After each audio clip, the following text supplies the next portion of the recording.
USAA Insurance. Making insurance easy is our duty. Eligibility restrictions apply. Insurance provided by United Services Automobile Association and its affiliates, San Antonio, Texas.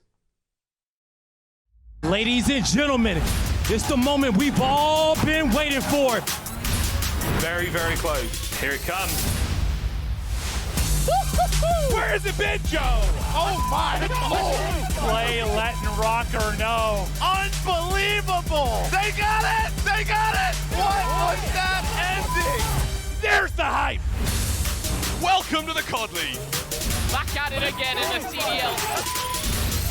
He takes another, oh, he loses it! He loses it! Oh my God, it's a massacre! Clutch up in a big way. And they are letting them know across the stage. What just happened? Are you kidding? The major is around the corner. It is going to be one hell of a tournament. Do not want to miss it. Atlanta FaZe are your major one champions. They're flawless. The greatest underdog going into the tournament. They take the best team in the league the whole way. They truly are ultra as Their second win on the year. The major 3 champs. It is Atlanta FaZe. I can't wait, man. This is going to be a blast. Ready to rock and roll. It's madness! Ladies and gentlemen, put your hands together for the victors. This is the COD League.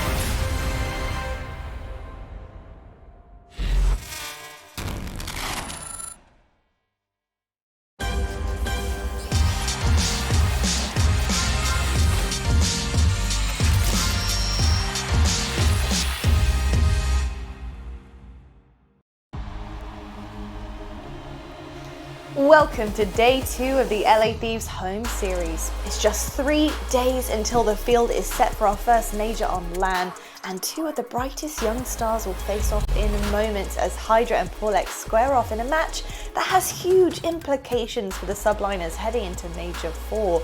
But before we get into all of that, we've got to welcome you into our CDL HQ presented by USAA. And my boy Nameless is on the desk as per usual with me today, and we've got lots to talk about, bro. We have a lot to talk about because there have been several rookies who have come on the scene this season and made a huge impact, and today we're going to be seeing 3 of those as HyDra, Porlex and Standy take to the stick. So my first question for you, Nameless, today is tell me who your top 3 Rookie of the Year candidates are, bro, please.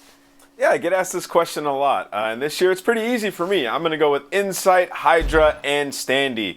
All 3 of these players, they've been absolutely lighting it up, man. They've been frying for their teams. You look at this list right here, and each player on their respective teams is #1 overall KD for their squad. Talking about Insight for a second, I mean, the guy's just been absolutely nasty. They won a championship. Standy as well, he's extremely aggressive. He turned their team around for a little bit, and he's continuing to show that he's a consistent force. And then HyDra, the amount of adversity that he's faced, I mean, he was sick, he fought through the flu game like Michael Jordan, fried and came out with the Game 5 victory. The guy had a language barrier, comes onto the squad, and he's been playing amazing. They've been dominating in hardpoint.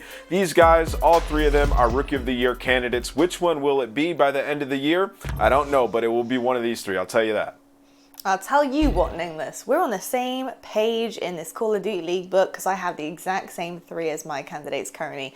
I've got HyDra, Insight, and Standy. I'm going to start with HyDra, man, because obviously he is the driving force of this NYSL success because he's brought the team together. You know, he was the spark, the missing piece to the puzzle, whatever analogy you'd like to use, but you cannot deny the talent and ability of this fiery SMG player. Now, Insight, he's become one of the most dominant ARs in the league, and so he comes onto this struggling Ultra team, and his presence on the roster just turned this team around. They now have a perfect balance in terms of roles, and to be honest, the way that they play with one another as well, it's pretty incredible to watch, and not to mention the cheeky tree spot on Raid that he introduced us to, so thank you so much for that, because that is aided in my league play by miles, so thank you. And Standy last, you know, similar story, despite obviously the lack of success that Røkkr have found currently, but incredibly talented individual. He had a blazing debut onto the scene, and now he's actually become one of the staples in this roster. I don't see him going anywhere for a very long time. Incredible stuff from all 3 of those rookies,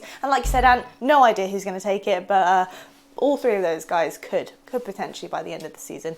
Now, Our next topic for discussion is the Thieves. So they play their first match since putting up Slash and Huke in the lineup with Kenny and TJ. And I'm going to play a little game this morning. Nameless, as per usual, obviously.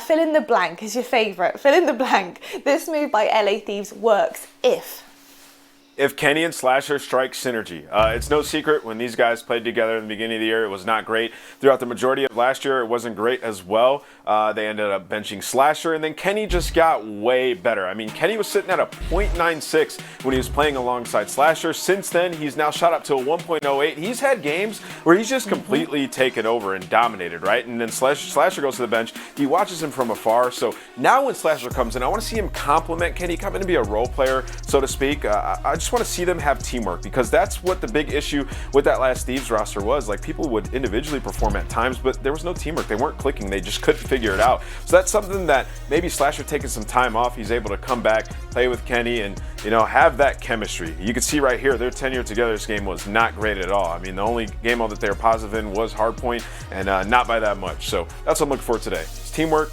and make sure they come in strategically on point.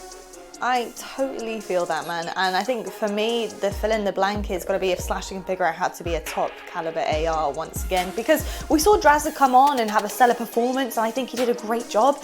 But ultimately, LA decided to try out this veteran lineup, which I do also understand, especially as we're coming back to LAN. But now it's time for Slasher to shine once again, because you can't deny that previously he was, or if was the best AR in the game at one point or another. And, you know, bringing on his kind of like IGL experience, bringing on the AR experience that he can bring in, the weight that he can go off. The time is now. The time is now to perform, Slasher. We know you can do it. We just want to see it come to fruition. Speaking of coming to fruition, our schedule is coming to your screens in just a second, presented by the US Army. Let's take a look at what we've got coming your way today. First up, we got London taking on New York Subliners. This is going to be a big match for New York. London kind of go into this with nothing to lose right now. You know, they can't really do much better. They can't do much worse.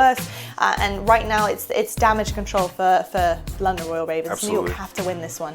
Los Angeles Thieves versus Minnesota Røkkr coming your way as well last today. Big matchup, guys. Very big matchup. This is a big decider match. Both of these teams need to win this one to have a shot at the winner's bracket. Well, our match one, like you can see on your screens, London versus NYSL, a must win for Subliners and a must watch for you guys, especially as Miles and Chance are going to be with you right after the break.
Call of Duty League is presented by T-Mobile, now America's largest and fastest 5G network. Set your sights on the competition with T-Mobile, the leader in 5G. Presented by USAA Insurance, easy insurance for stuff in real life. Ladies Ladies and gentlemen, it's finally time to get our games underway here today. The LA Thieves Home Series continues onwards, and we've got a fun one to start the day. High stakes for one of these teams. For the others, as Lottie said, it has to get better. It can definitely get worse, but let's see how we go. Group B standing so far, again, just to let you know exactly what we are playing for right now. New York Subliners atop of the board, and of course the Ravens sitting at the bottom. They're quite literal opposites of one another, 3-0 and 0-3. For the Subliners, again, this is a big win. If they win this, they guarantee themselves a spot in the winners bracket at the upcoming major on land. Whoop, can't wait. But for the Ravens, it's going to be a little bit harder for them. Of course, they are locked into the lower bracket. And for myself and Chance, today's game will be a fun exercise in seeing London get as much practice as they possibly can and see if New York can lock the spot in. Chance, how you doing, brother? I'm doing all right, man. I'm waiting to get in the rhythm of things. Same thing with both of these teams, right? New York trying to go full steam ahead, secure the first seed, and have like the best opportunity for their best placing in a major yet. Obviously, that would be to win it. And then on the flip side for London, just to get something going, like in every single game mode, they're having close maps, but they've yet to really bring the entire picture together. Hopefully for those guys, they can really start to kick things up. New York's a great team to get the ball rolling against and perform well at the upcoming major. We'll see if they can get that job done indeed. Well, it's now time to meet the teams. First up is going to be the Subliners. Now, if you know us, we saw Twitter earlier today. Clayster's certainly feeling something today. I don't know what that boy drank this morning, but he's definitely feeling fine. Let's meet the team now, the New York Subliners. What a kill that was. I'll see you in league play later, boys and girls. Clayster though has a couple players in front. He gets the two-piece, gets the third.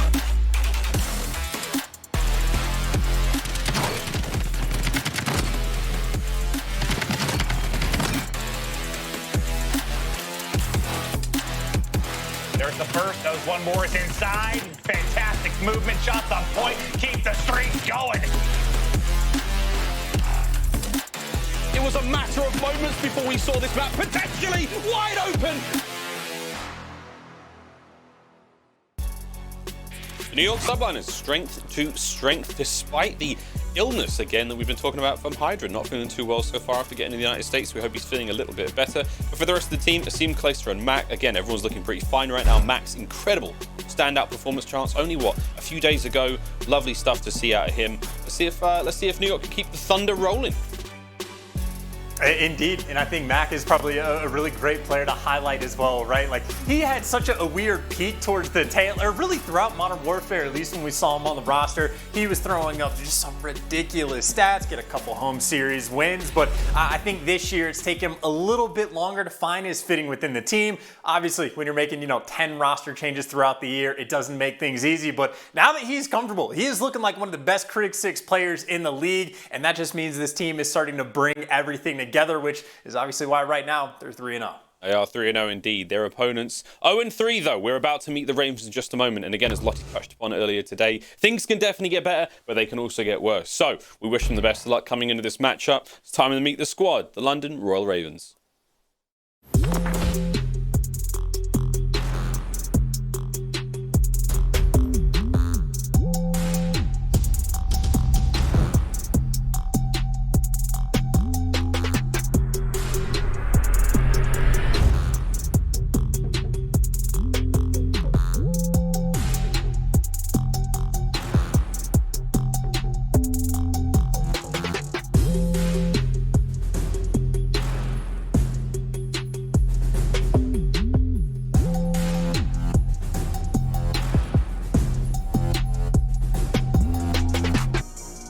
The Ravens, not looking so strong so far in this stage, but again, a lot of time still to be needed, I think, to get Afro truly comfortable in the squad. Paul X, Shawnee, and Alex joining him alongside it. And Chance, again, this is a squad with a decent ceiling, but, I mean, the Ravens have been plagued with difficulty to start the season off, and I think we're finally starting to see them get things going, get running.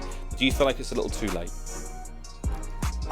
Well, I guess too late, sort of, it depends on how the majors end up going for them, right? Obviously, they're in a bit of a hole when it comes to the actual CDL points, when it comes to seeding for the upcoming major, not in a good spot. The primary goal for this team needs to be, again, if you can take a team like the Subliners down, that's fantastic, but really start to pick things up, put things together, and perform at the actual majors. You can have a massive point spike in that regard, but I think for the guys that they brought on the team, you're exactly right, Miles. They just need to get more comfortable. They just need more time. More time is all they need. Well, time's one thing they're going to slowly run out of, but for now, let's have a quick look at the game deal keys to victory for the London Royal Ravens, and let's see what they've got to do to bring home the bacon today, Chance.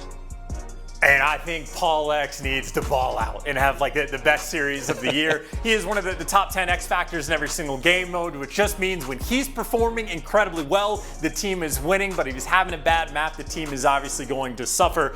And it kind of cracks me up. The last time, or the second to last time they played against the Subliners, I remember Asim going on the flank and talking to Zuma about it and just being like, we couldn't kill this guy. Like pauLX just on the map was the toughest kill. Clayster was like yelling at them of like, as long as we kill him, we're gonna be good to win the maps. And it's just a fun little story after a control that he had. But pauLX is the man that they're gonna need to shut down. And on the flip side for Alex, even more so than Afro in my mind, is he's the guy that needs to get more comfortable. Like Afro at the very least has been grinding out through challengers. Alex just had like the mystery break for a couple months, and I think really his gameplay, he's got to kick it up very quickly for this team to have any sort of success. But obviously when you take a break, you just end up falling a little bit behind. So certainly a difficult thing for him to do. Flip side though, the keys to victory for the New York Subliners. Again, just the flip side for pauLX. If you see his name in the kill feed, chase that red dot and make sure you get him off the map.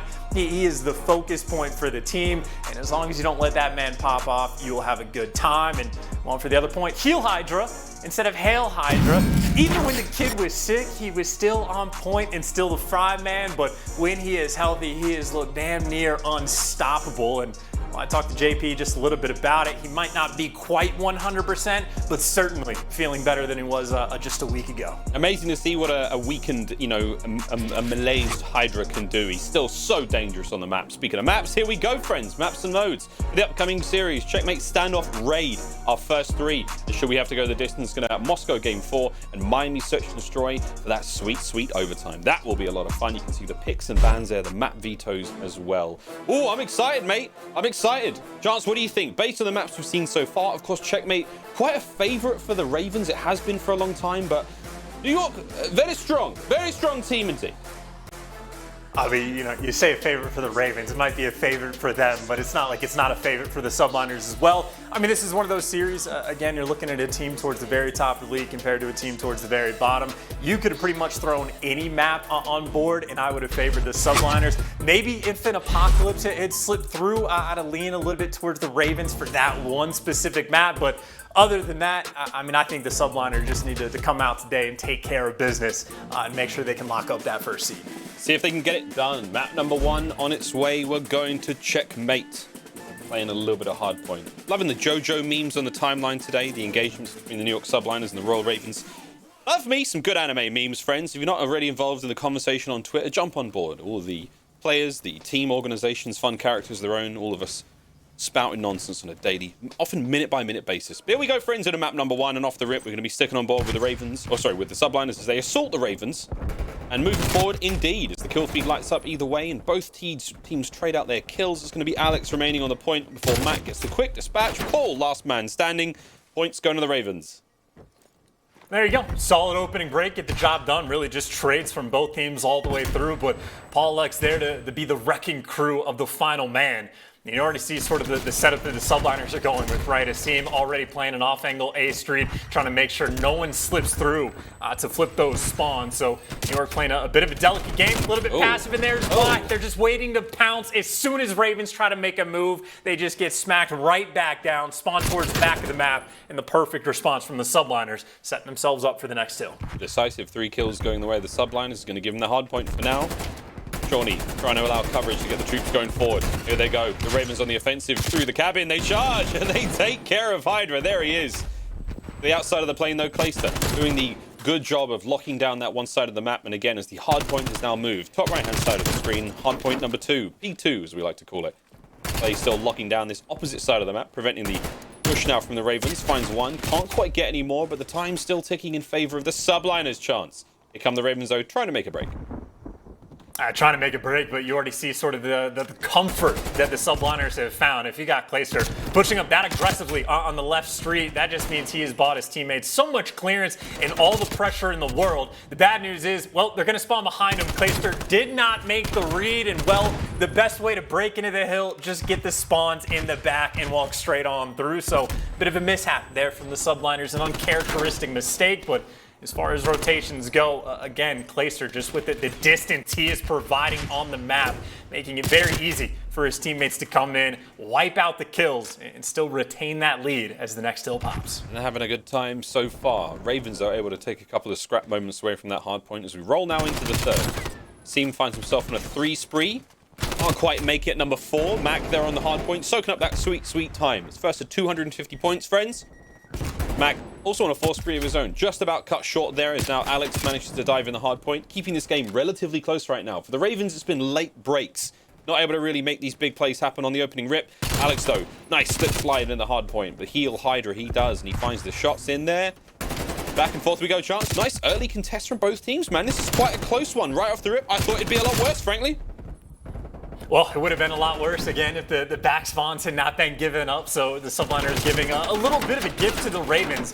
I think the Ravens now, though, are just in a situation where they are struggling to find kills. But there you look at the feed, able to pick up a couple. Seany with 2. And, well, good news for the Ravens, even long term, right? They are spawning on that left side of the map. This is the opportunity, potentially, to start running away with the game, or at least open up a lead. Really, though, for Clayster, trying to do his best to shut it down. The plane control firmly in the hands of the Subliners, and they got the hill as well. Subliners with the hills, Subliners with the plane. Now Clay's pushing these players out on spawn. I bet it sounds wonderful. Let's find out now, friends. Let's go for a very quick Astro Gaming listen in. The New York Subliners. Okay, yeah, big kills, guys. Sliding on mid-street, top mid-street. Oh, he's super weak. Top lane. Hey, wrap the plane, left pillar, Paco, left pillar. Okay. I'm going to. I'm just going this thing. Okay. He's really weak. Top A wing weak. Two in here. Alex dead. Window, top B search really weak. I'm hitting time. I left the guy top lane. I got Seany. 2, one more, Mack. He's super weak. Guys. I got him. Yo, another one back. Their side, Paco, their side. That's right. Nice. We got ult. I'm going up A wing. Oh, no, I spawned out. One duck. Heard you. I'm going up A wing. Downstairs. Everyone through attack Stark.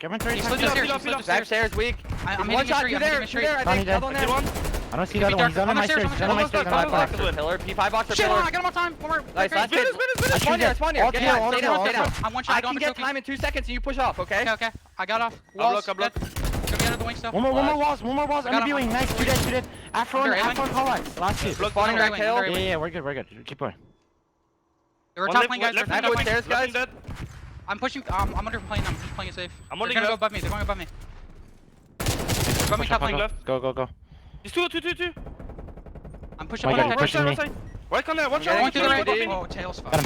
He's Go, two tails. What bring me? Alex weak top plane. One shot top plane. I got another one. Alex I'm top grabbing plane. Alright, got. Chance, that was quite a fiery listening, mate. The Subliners are they're starting to walk away with the game, but man, they are sounding hot in the comms. I mean, that's just the expectation for this team at this point, taking care of business, even just to break through this hill, sort of just walk through the London Royal Ravens setup, right? You had Afro like playing a tight corner, but effectively lets everybody pass. You got the Subliners start shooting everybody in the back off the Ravens, and they get the break on the money hill. It's just a moment like that where if you get control of that final hill, you're just feeling great about the position you are in. Now we go back to the plane where the first go around, it was a bit of a back and forth between the teams. Once the Subliners found their footing, though, they just started to run them over. And it looks like the same thing is happening once again. Plane domination coming in from New York. And Max is still having an incredible day. I mean, the wonderful performance we saw from him earlier. Now it's 21-10 overall. Mack looking super hot on the map right now. Now looking to get spawns for next. It's going to be Alex, and they are about to hit the pinch. Asim may lose the fight, but the trades are there. 5 spree now for Mack, as he just keeps on going. 10 seconds until the next hard point is up, and once again, NYSL in the driver's seat. At 100 points separating these teams right now, Chance, and it is getting dangerous now for the Ravens.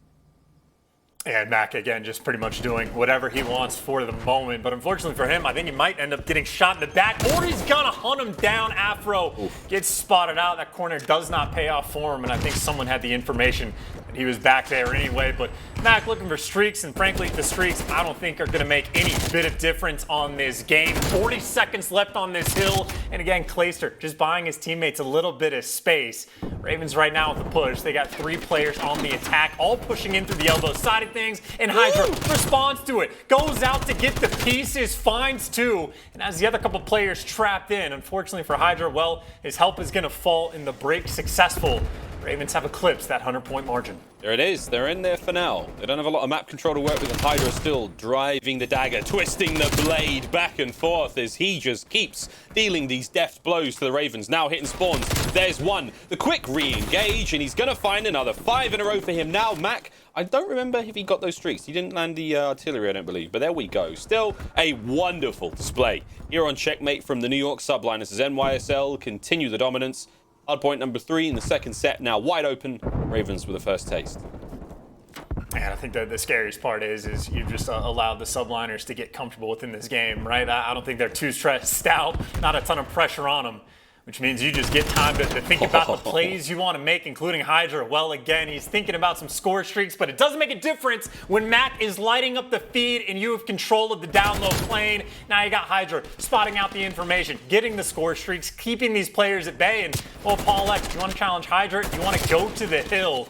Frankly, he might end up needing to do both. He ends up winning the front on the backside, but the actual hill time going to Clayster and the Subliners now just 15 seconds away from walking away with game number 1. When I'm unwell, I can barely string a sentence together. Right now, HyDra is going 25-12. It's a great start with 10 seconds now for the win. They can't get it done here.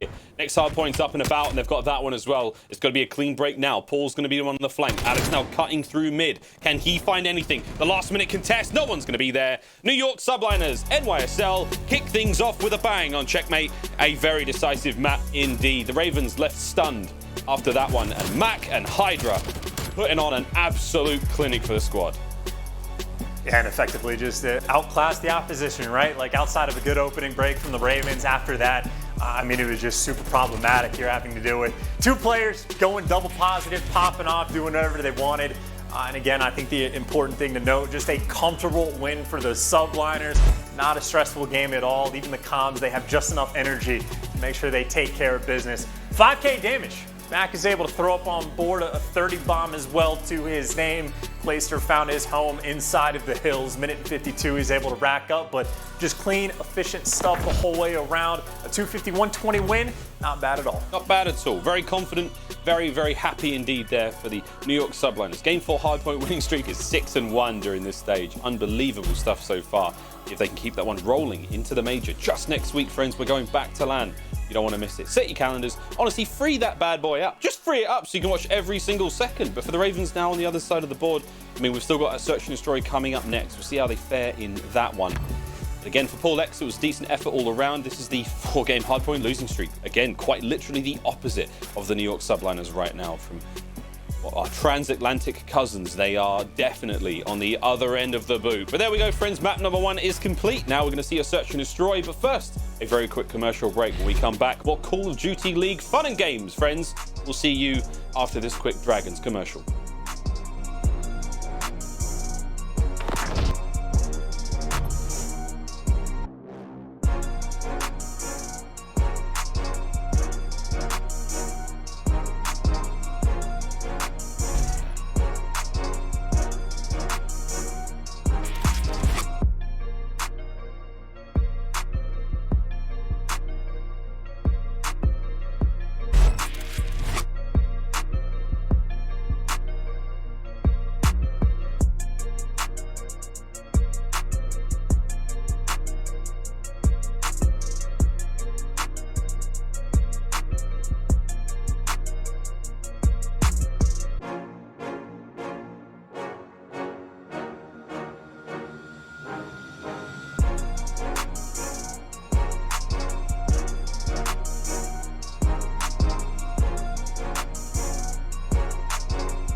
The Call of Duty League is presented by the US Army.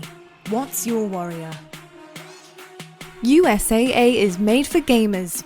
Level up your gear protection with USAA Insurance.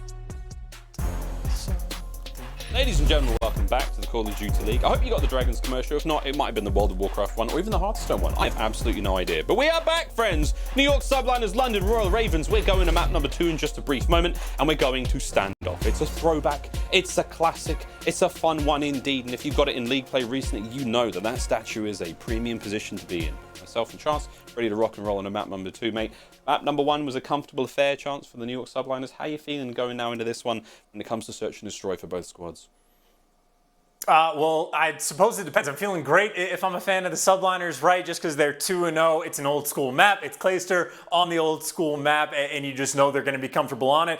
And even more so, I think any of the struggles that Subliners have had in search as of late, you've just had a sick HyDra on your team, so maybe there's just a couple rounds that don't go your way, but they look to be in top form. So again, if I'm thinking for Subliners, it's just a day to come out, take care of business, get the 3-0, and try to lock down that first seed. Locking down that first seed, or at least winner's bracket at the very, very least here again, coming into the major. I want to be going into the major on land with that. Nice winner's bracket spot is exactly what you need. Quick look at the S&D KDs now for the New York Subliners in this stage so far, and Asim is having a whale of a time, man. 4th place overall, Chance. You love to see it.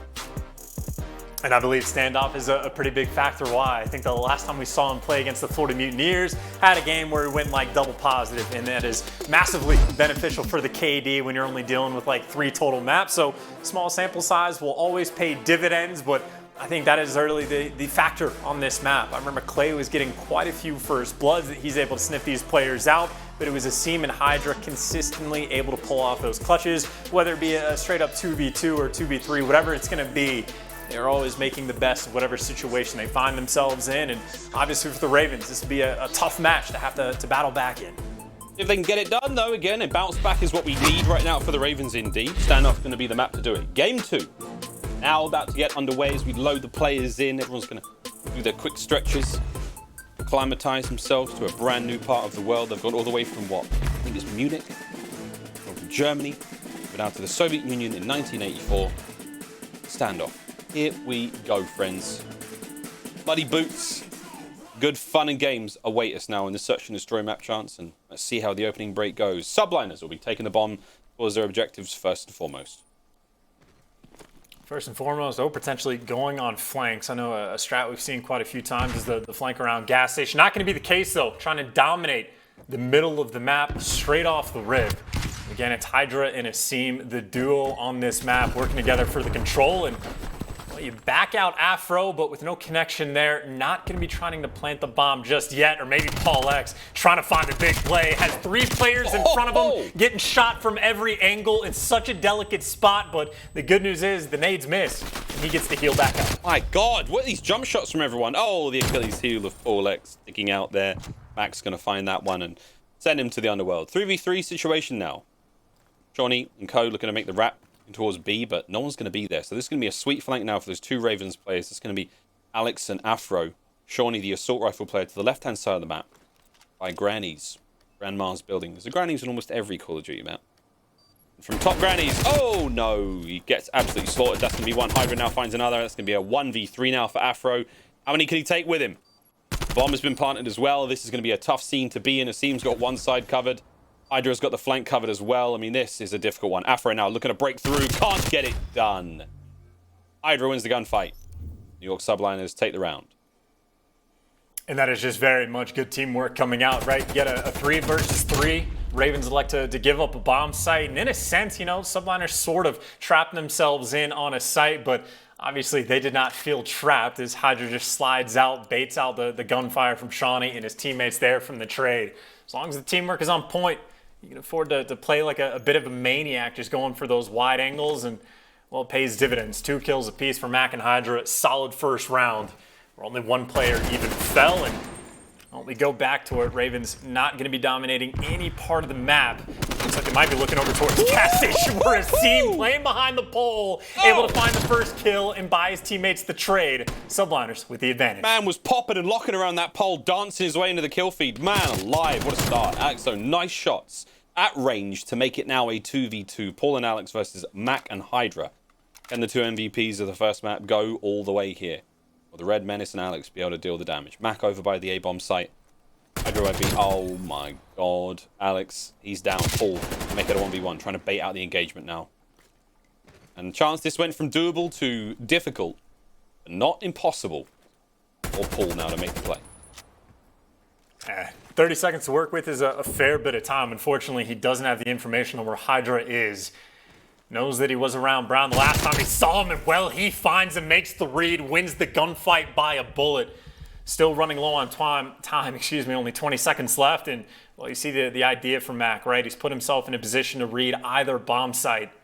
As soon as it gets planted, he can jump on either one, and well, PaulX wrapping over towards A.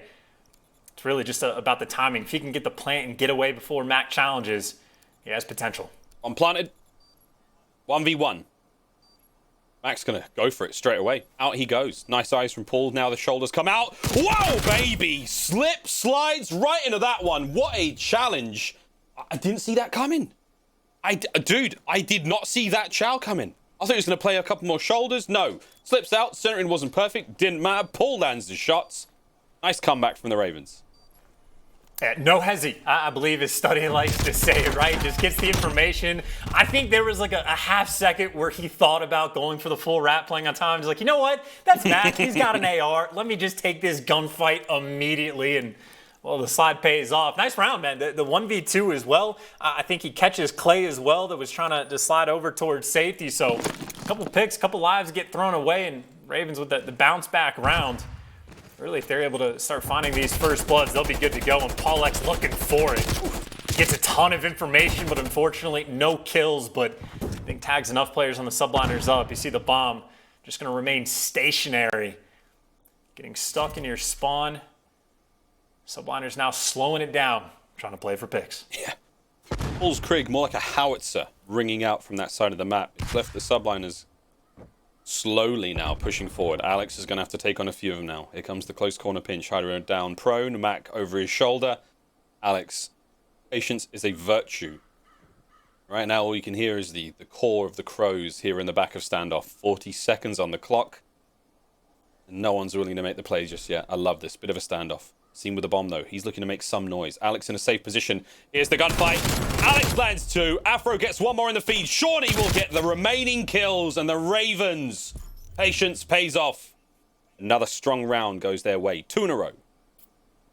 A virtuous round with the patience coming through. And honestly, like Alex has to get the credit for the 2Ps for just playing the calm angle in the back. But even just off the rip, right? PaulX getting all of those shots through the fence down, stopping New York Subliners in their tracks, and they couldn't go for the strat where they go to bully out A. They're forced to just sit in their spawn, and well, they didn't have enough map positioning to make anything happen. So I think well orchestrated by the Ravens through and through to take that lead. And well, now you got a 2-2 split, right? We have seen quite a few teams trying to work this back alley push, and Ravens have 2 players thinking about it, but HyDra 0 time wasted. Gonna back down and just take top Grandma's control. It looks like Ravens, yeah, they're just going to give up on the push, try to wrap back to their teammates. But the good news for the subliners, they got 2 bodies stacked over towards the A side as well, so they've got all of their bases covered. Tonmers in French, I think it is.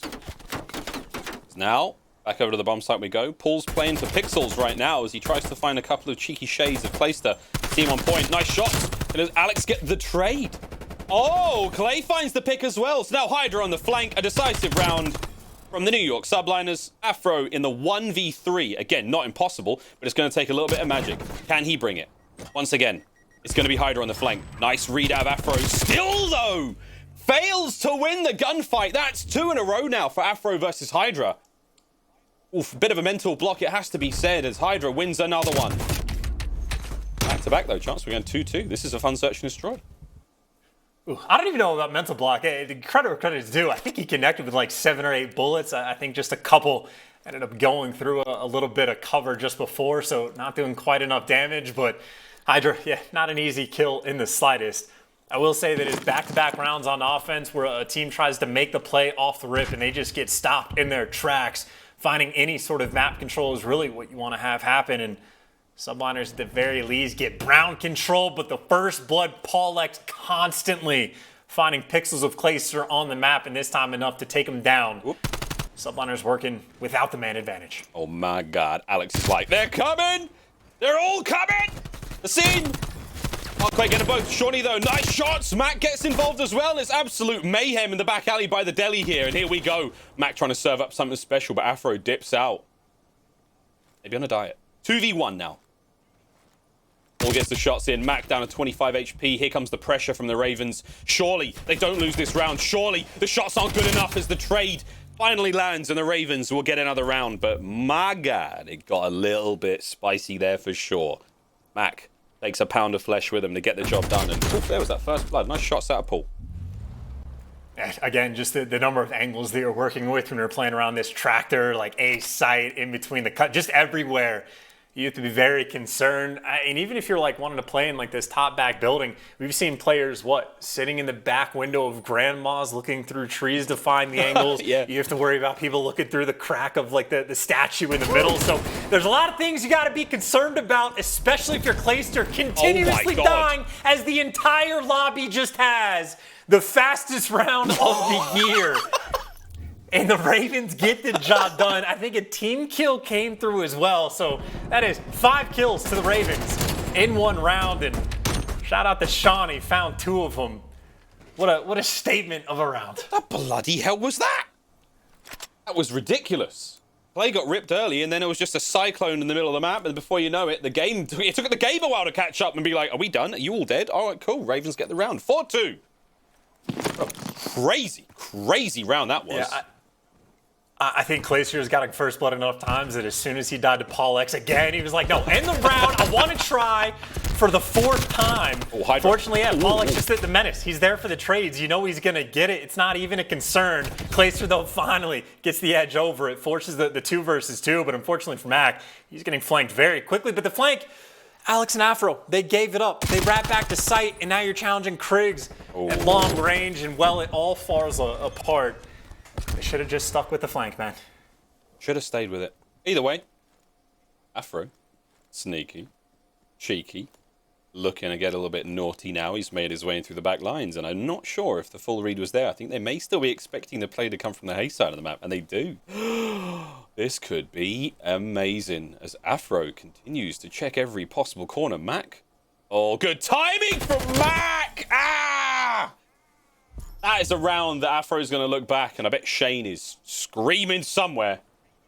A tough one for the Ravens. There was almost the makings of something special there. Afro unable to really get it going, but there we go. Mack clutches up.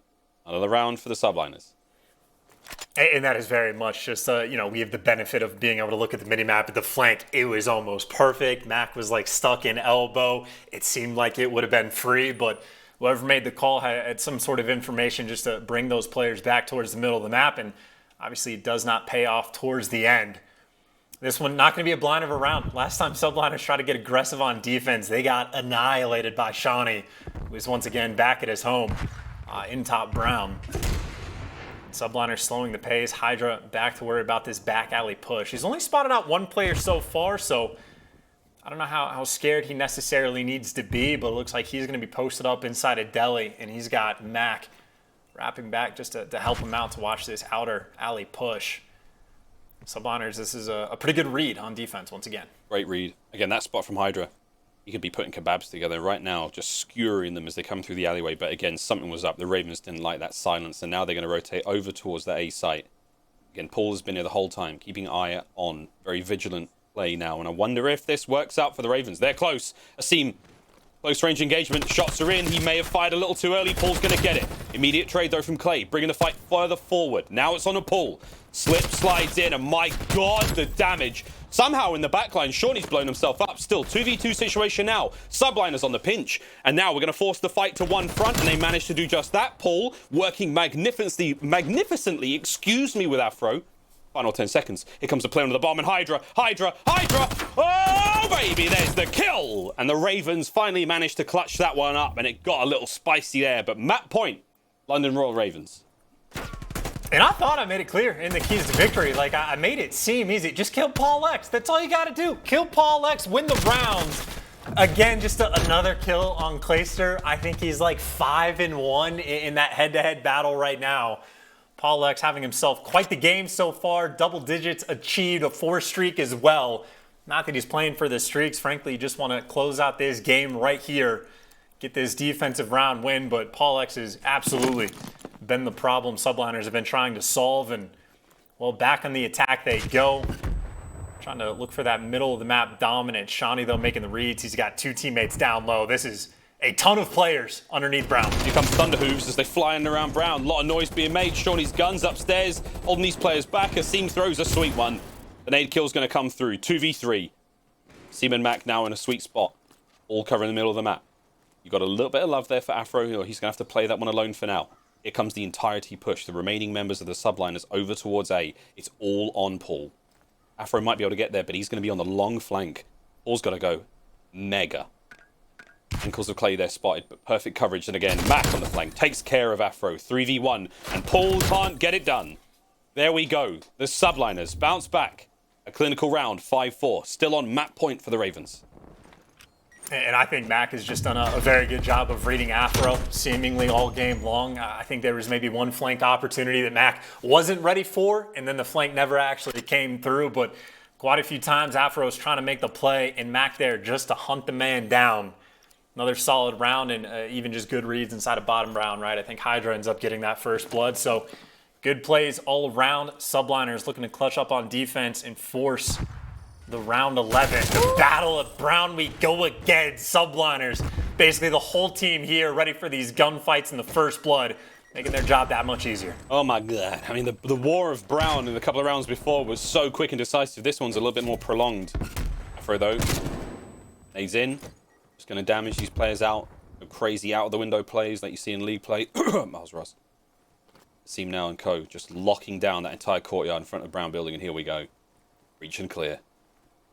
2x2 cover formation is like a bloody movie as they enter that building. Still the back line, that's going to be where the Ravens go. On the slight flank, HyDra might have spotted those players on the cross.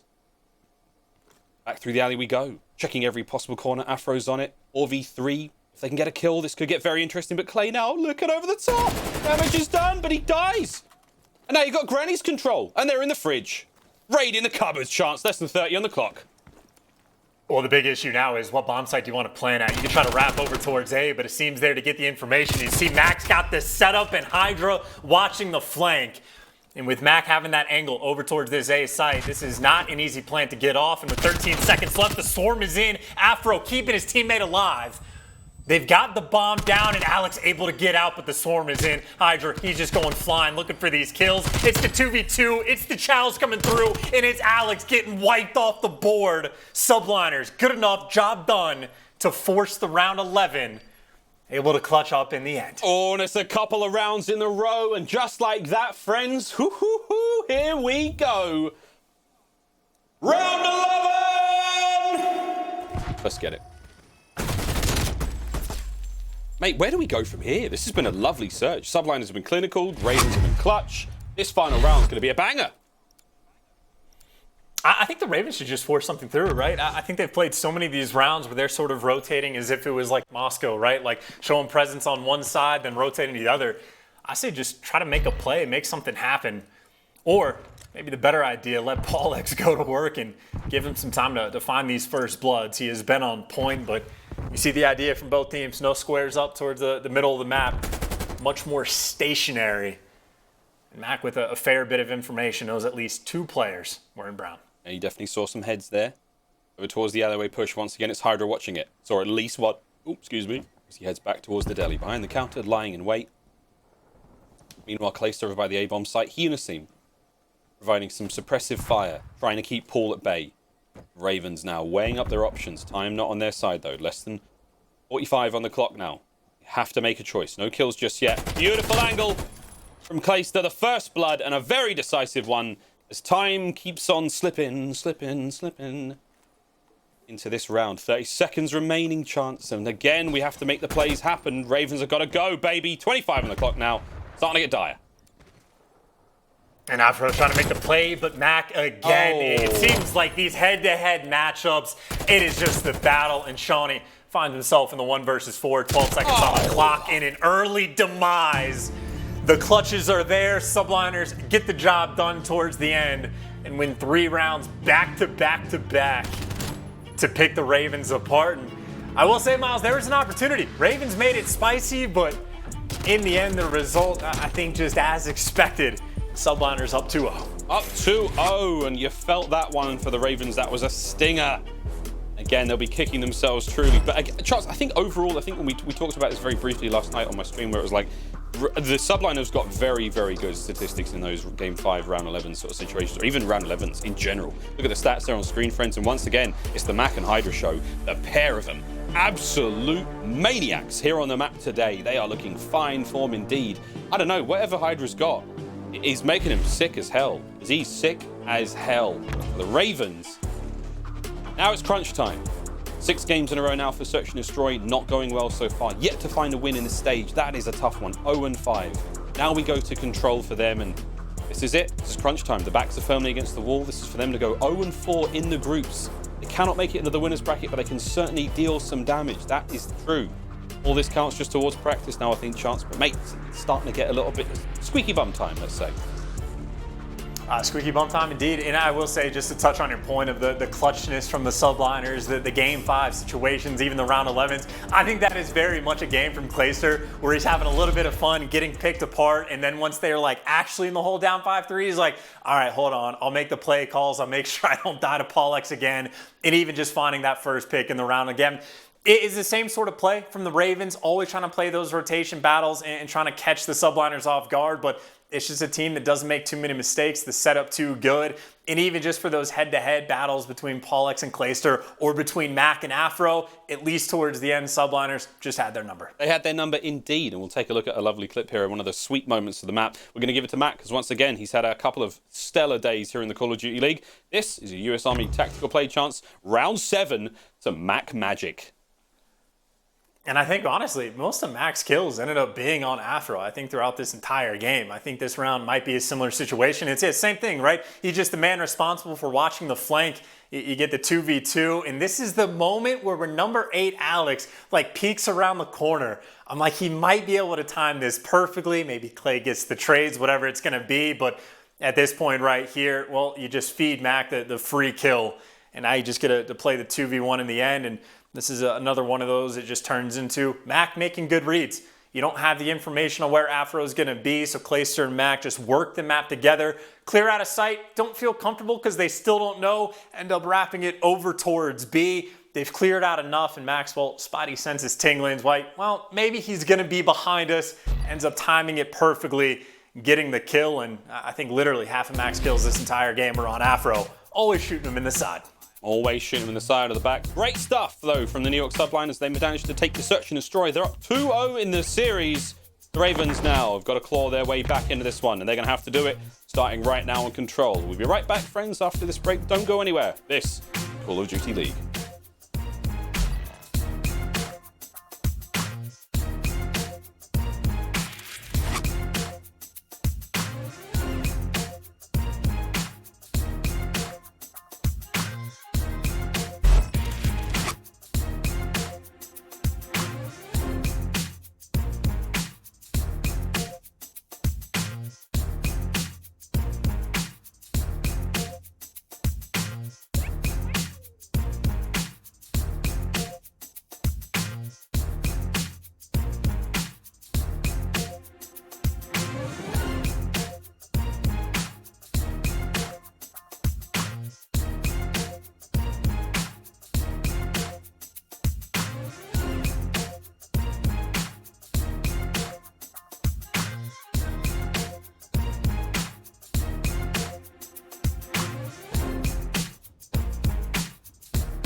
Call of Duty League is presented by T-Mobile, now America's largest and fastest 5G network. Set your sights on the competition with T-Mobile, the leader in 5G. Scuf, the official controller of the Call of Duty League. Seany, the official eyewear for the CDL. Armor your eyes with Zenny Blocks blue light protection glasses by visiting zenny.com/gaming. Not a great performance from him. I think we first pointed out he was like 2 and 10. He started. Alec, Arcitys still torching bodies as the final seconds tick away. That does it. Chicago Huntsmen are your winners at the London Home Series final.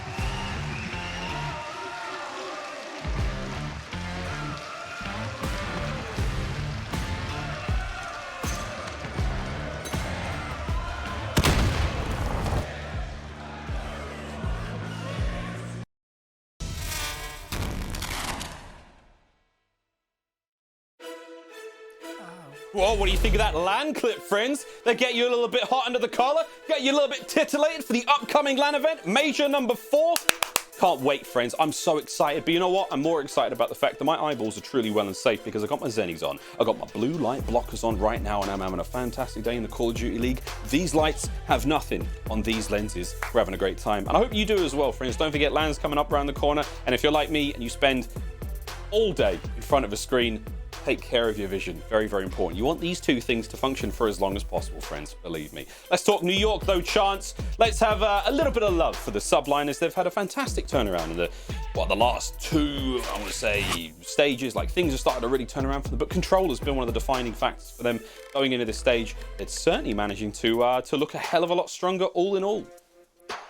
Hell of a lot stronger, excuse me, overall, but control, I think, has been a bit of an issue for this team, right? Like, it was at the start of the year, they were on point, one of the first teams that figured out how to win some of these, like, attacking rounds, but since then, right, you see the 10th place on attack in stage 3, they got a little bit better since they picked up HyDra and gotten the feel for things, but even the map we're going to, this raid control, 3-8 record from New York, right? It is a bit of a sore spot where even if you just have like one map that you were just poor on control, if it turns into an auto veto, once you have to start going against some of these top teams, it is not a fun spot to have to be in. So not that it's a massive concern right now for the Subliners, but certainly a focus point for the team. Try to flex the map pool a little bit, try to start getting some more of these control wins. Make sure, once you're in the grand finals and you got to play 2 of the 3 controls, you need to make sure one's not an automatic L. You do indeed. You want to make sure that they're all squeaky clean for sure. Now, we're going to take a very quick peek at the quick scope brought to you by Scump for just a brief moment. Again, to tell us the tale of these two teams. And again, it's been a difficult year all in all for the Ravens. They've obviously had a lot of difficulties. COVID has certainly impacted the squad and the organization in different ways. So we wish them all the best of luck. We hope those frowns can be turned upside down over the remainder of the year. And it certainly can. Definitely the opportunity to do so. And the Subliners, they've also had their fair share of spills and difficulties, it has to be said, but they are on the other end, Chance, it has to be said, of a very, very rainy period indeed. NYSL quickly becoming a title contender. It's exactly what the Ravens camp wants, and a lot of Ravens fans across the world, massive fans of the organization of that big old red bird across those players' chests. And I hope, for everyone's sake, we get ourselves a fine raid control, because we just love good Call of Duty here in the league, you in the chat, us at home, and soon back in stadiums across the face of the planet. Can't bloody wait. Here we go, Chance, raid control. Very excited to get into this one. Let's get it. We're going to see the Subliners attacking first.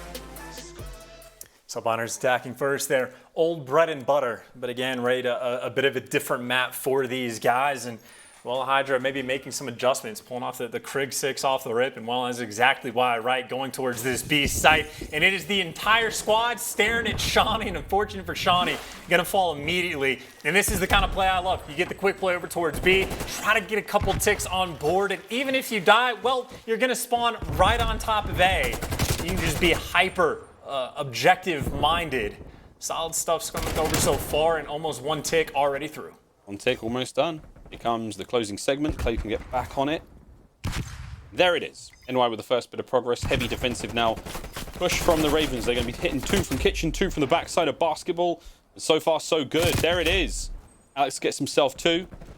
The rest of the squad cleaning up. And it's almost perfect by that 1 hit from HyDra. And mid-map now going back the way of the Ravens. Over towards A, though, the offensive players will go for NYSL. Shawnee, K74U in hand, trying to mop up mid-map.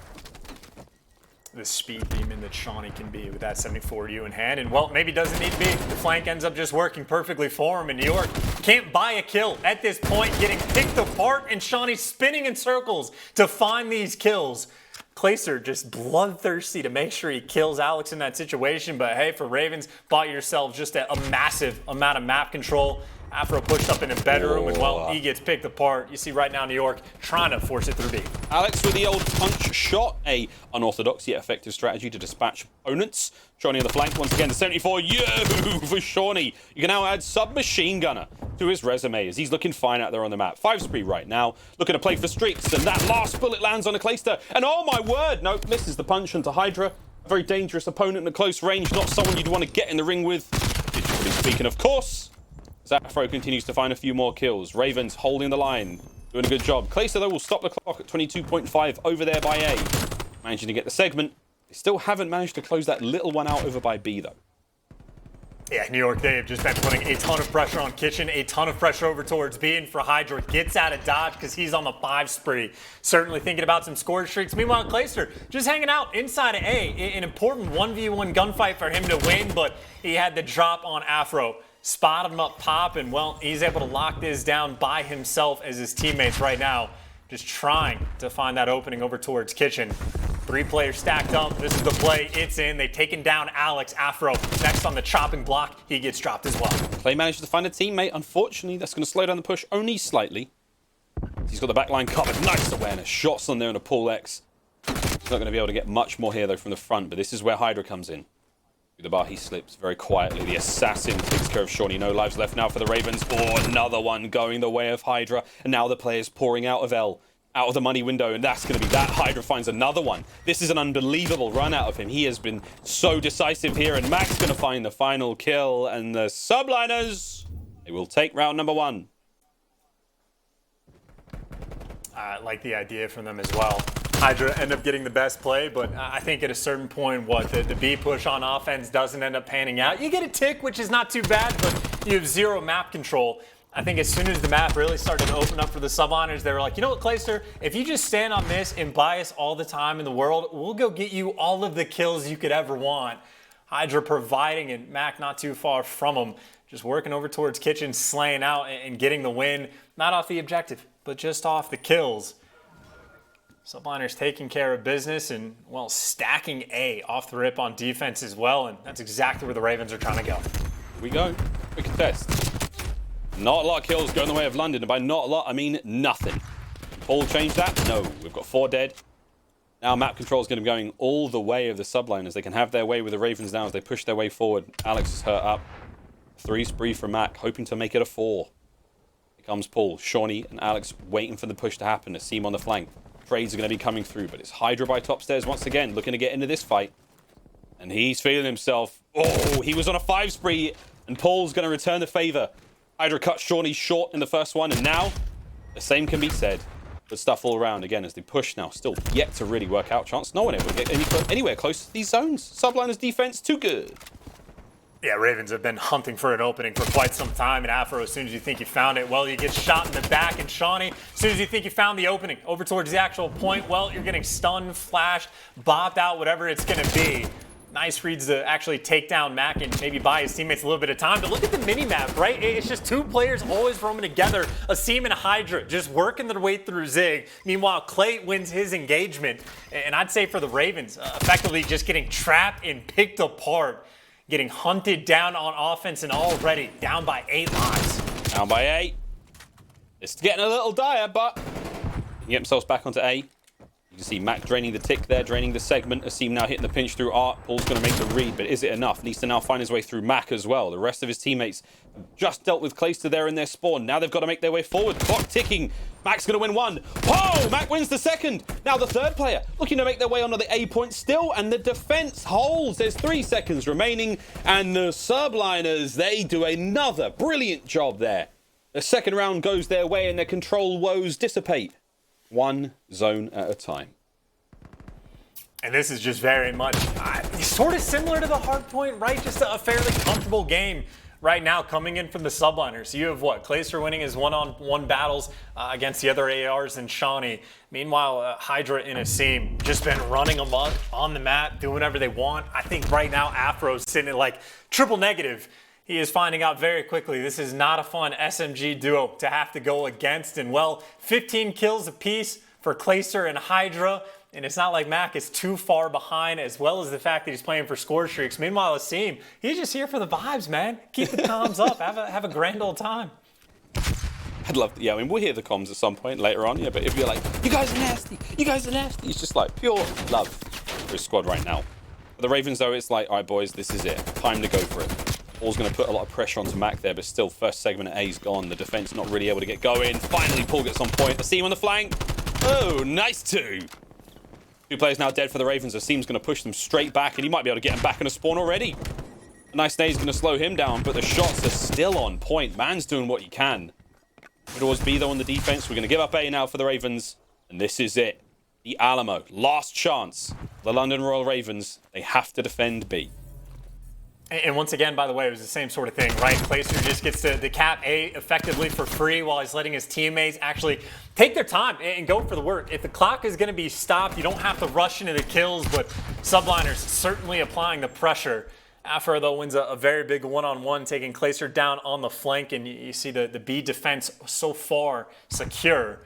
Unfortunately for Afro, not the gun for the job. You don't want your SMG posted up on the tree. He's got to win the gunfight in the back, but HyDra just flies at him to take him down. And now Ravens got to be worried about getting killed out of your spawn. And, well, they're not concerned anymore. Win both of the gunfights, and again, strong on defense. Very strong on defense. Clay trying to play the tight angle. Not a hope in hell against Afro at that range with a submachine gun. Starting to now light things up. Managed to get themselves on the point. The contest comes to an end as Asim wins a 1v1.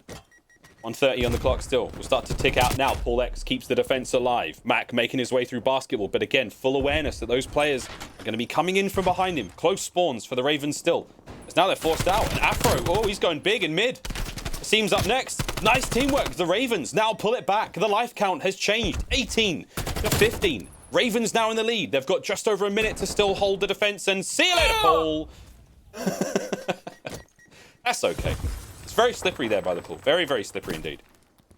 I mean, he is just channeled his inner Clayster. Meanwhile, Mack, he's been posted up in basketball the entire time. So any of these players, you know, like ones that fall off the map, they end up spawning out back laundry. And that just means for the subliners, it is easy clearance to walk up to the point. Mack may fall. And while I was going to say he steals the artillery off spawn, but Afro, big kills. He's on a 3 spree, making sure that no one else is able to flood to the front. That could have been a very bad situation for the Ravens to have to deal with, but now we go back, you get Paul in the right spot, can't fall off the map if you're on a tree, and the artillery getting invested straight away, or maybe not, because Paul X wins the one-on-one, wins the second gunfight as well. Paul X, the defense from him, too strong. Too strong, Seany's damage. Yeah, there's the kill onto Mack. Nice final shot. Less than 20 now on the clock. It's all on Asim to try to make the contest. Teammates now making their way through mid. Afro wins another big one. He's been so helpful now on the defense of the Ravens. Asim loses the battle in kitchen. And that could be it. Final 5 seconds will dwindle away. Afro keeps the spree alive. 5 in a row. Could be going into the next map with streaks. We'll see how it goes. The Ravens have managed themselves to buy another lifeline here in the series. 2-1 in control. Can we see another out of them? Force that final round. Would be impressive stuff if you could carry over streaks from map to map. I know, sorry, I said map. Broken if you could just, if you could stockpile for the map 5 and like every single player on your team double streaked out just right from the get-go. Certainly be a curveball, but again, Afro is trying to hunt him down. I would assume just 2 more kills or maybe some capture points for at least the artillery. And maybe something he will need to acquire, because keep in mind, Mack might have used the ping, but is still holding on to it. And well, Ravens flooding A off the rib. And I know teams don't like to do it, but I mean, if it was me, if I was in Mack's shoes, if you get enough players out on this point, not a problem, just dropping the bombs on them, but they don't need to. Win all the gunfights and get that clearance, and, well, Ravens, not a tick on A, trying to flood over towards B. I mean, you could just dip over there and finish the job, and just like leaving the one little tater tot on the plate and like, I'm finished. Are you really? Finish your food, young man. And that's that. Paul, what a good boy. Goes over there, looking to finish the A zone. Seany's coming over as well. Lovely work. I hope they shared. There we go. HyDra now is going to make his way over slowly but surely. It was going to be Asim coming in from top laundry, but you can see the lifeless body of his slump up there, taking care of him as the rest of the squad now going to finish the job on A. Second segment gone. They're going to net themselves a minute of time. Careful, Paul. Careful. Yeah, that's oof. I love how he looked. Oh, he was like, careful. Oh my God. Just over a minute now, and we're going to see that shoot right up. 2 minutes and loads of lives to work with. Ravens, and they capture B. Well, they've already got basketball control, right? So winning player right now in the Subliners ball spawning out towards laundry. Asim, though, talk about massive kills that he is able to pick up. The two-piece to potentially help them win this round. Even hunts down Afro towards the end. So might be a couple pushes Ravens are able to orchestrate, but the first one, Asim is there just to stop them in their tracks. And Ravens right now, looks like they are just trying to flood through the middle of the map, try to work their way through a kitchen, but Asim and Clayster in tandem right next to each other, ready to pounce. Oh, Clay's just ripping his way through. Asim finds another one. 4 in a row now for Asim. Big work out of Clay. That was 3 massive kills on defense in the back line of their base. Their spawns are safe. The kitchen is all sweet for now. Minute 10 on the clock. Ravens once again looking to make their way through bedroom side. Asim in that tight corner. Cleans up Afro. So that's one side of the map completely safe. And HyDra, oh, the little nuisance that he is, manages to take one with him, chance. Mack onto the pool stairs. He does have Clayster next to him, or at least he did. Mack now starting to feel the heat. See him. Oh, the cross. The trades. Good stuff out of the Ravens, staying alive, but they lose too many members on the way forward, and now it's over to HyDra. Seany, the last man up. Can he stay alive? The artillery may have a thing or two to say about that chance, but this could be it. Final few moments, 35 seconds on the clock. Not a whole lot of lives left for the Ravens. They've got to go big, and they've got to go now. And keep in mind, that was guesswork for Mack as well, where he's going to end up dropping those bombs. But maybe you don't have to be too concerned if Asim's got one as well. As the artillery in hand with 8 lives left, 20 seconds on the clock, you're going to have to be damn near perfect for the Ravens to pull this one off. And everybody's going to fall, including Seany. Mack is there to shut him down. Forward spree for him, bombs getting dropped in for Ravens, staring down the barrel of the hot 3-0. Paul X maybe with a desperation play, but Clayster was sitting underneath bedroom for a very long time. Subliners needed to take care of business to lock down the first seed, to try to remain perfect in their groups, and well, they take care of business indeed. Quick 3-0 for them as HyDra slowly getting his health back. And slowly the Subliners continue their ascent to the top. Yeah, I think HyDra may have equipped the stem shot in that one, pals, because he's looking fine on the map indeed. Same to be said about Mack. For Alex, Seany, Paul X, and Afro again for the Ravens. The woes continue. Commiserations again on another 3-0 loss as they do fall to the might of the Subliners. We'll take a quick look at the series stats, the map stats. I've done it again. I've gone maps, series. I'm too big picture, mate. Bring it back down to earth. Look at the stats after that control and raid. And it was a bloodbath at times. Good round out of the Ravens again to pull things back, but Subliners, they've certainly worked on their control game chance, looking very strong indeed. Mack once again with a 5K. Yeah, and I think Mack is the perfect player to highlight, right? He really seems to have found his form, especially like if HyDra's a little bit sick and falling off like ever so slightly. Well, his teammates there certainly to pick up the slack, but I mean, good performances completely across the board. Asim is picking up the 3 pieces on defense when he needs to make the big play. Clayster just an ever-present force on the map. Even if he's getting picked apart a little bit in the search and destroy, he's the one that clutches up for the first bloods in the round 11, and just comfortable and confident stuff from Mack and HyDra the entire way through, just the main slayers on the map. But I would say just a quick and easy 3-0 Subliners able to pull off. And on the flip side for the Ravens, well, we already know that they're going to start in the losers bracket for the major, and they certainly have their work cut out for them. I mean, roster number 6 or 7 for this squad, and this is one that has not looked like they are going to find their footing, at least not anytime soon. Not anytime soon. Not able to get it done either. But you saw there, the stations are locked now. They're going to be seeing the New York Subliners in the winners bracket at the upcoming major on land, baby. And the Ravens will be going into losers bracket. Quick look now, though, at our scuff play of the game. And we're giving this one to Asim, because we don't give Asim enough love on a minute-by-minute basis here in the Call of Duty League when the Subliners are on, yes, screens. But it was powerful stuff out of him in this final round. Helped decide the victory chance. And again, we may have been giving Mack and HyDra nothing but love for their statistical dominance. But the playmaking department, playing Asim, doing everything they needed to do. And he really was just everyone on the map. I mean, really, you could say the entire thing about everyone not named Clay, effectively, right? If he's the one that just has to have the responsibility of capturing A by himself. But it was just constant pressure being applied. Asim, it felt like he was just everywhere on the map and pretty much always in the right position, right? Like, this is an opportunity where maybe you go to bedroom, maybe you go on flanks, but he's getting the information from his teammates. You always know where to stand, and HyDra maybe still going through it, but again, the gameplay I think speaks for itself. Is Clayster maybe feeling happy about taking care of business. I think it's the 3-0 dance, who knows? But there we go, the road to the major now for NYSL. They're so close, yet so far, as their last opponent here in the road towards that massive major is going to be, of course, the massive Toronto Ultra. A perfect record so far for the Subliners. Can they go 5-0? And what an opponent to do it against. See the record there. But for the other side of the coin, again, the quite literal opposite, the antithesis of the performance we've seen so far at the Subliners. It is, of course, the Ravens. Their last team to face will be LAG. That is coming up very soon as well. And again, Empire Mutineers, Ultra Subliners all had their way with the Ravens this stage. Not an easy one, to say the least. Team changes abound. Afro and Alex back in the squad. Still got a lot of work to do, but we will see how they fare in that next matchup and eventually at LAN. Group B standings, though, there it is, 4-0 for the Subliners. And again, you can see for the Ravens there as well at the bottom, as with the Guerrillas. One of them will finish with a win, though. That we will be certain of. Everyone wins here something, I mean, except for the bottom team, but there you go. As the battle continues, Chance, and again, for Ultra and Mutineers, it's not over yet, man. We've still got a little bit of time to play for. We've still got some special sauce there to see who locks in that second and third seed. But we'll see how that one comes when it does. Again, that's Group B standings all locked up there, friends, and a lot of fun in that first series. We're far from over here in today's games. Now we're going to be throwing to a quick commercial break. Lottie will be talking to the one and only HyDra. We're talking to HyDra. Hope he's feeling better. Of course, that's coming up in our Game Fuel Victory Spotlight. He'll be chatting to Lottie. Very excited to hear the words from the mighty Parker himself, HyDra. We wish him bon chance, mon ami, going into that one. Should be a lot of fun. We appreciate you, HyDra. Hope you're feeling better. Well, friends, that's that. First series done today. We've got ourselves a good one coming up next. The new look LA Thieves versus Minnesota Røkkr. We'll see you after this quick break.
The Call of Duty League is brought to you by GameFuel. Unlock a CDL team pack with any purchase on gamefuel.com/CDL while supplies last. Offer ends on August 31st. Tournament audio and team listen-ins are powered by Astro Gaming, the official headset and mix amp of the Call of Duty League.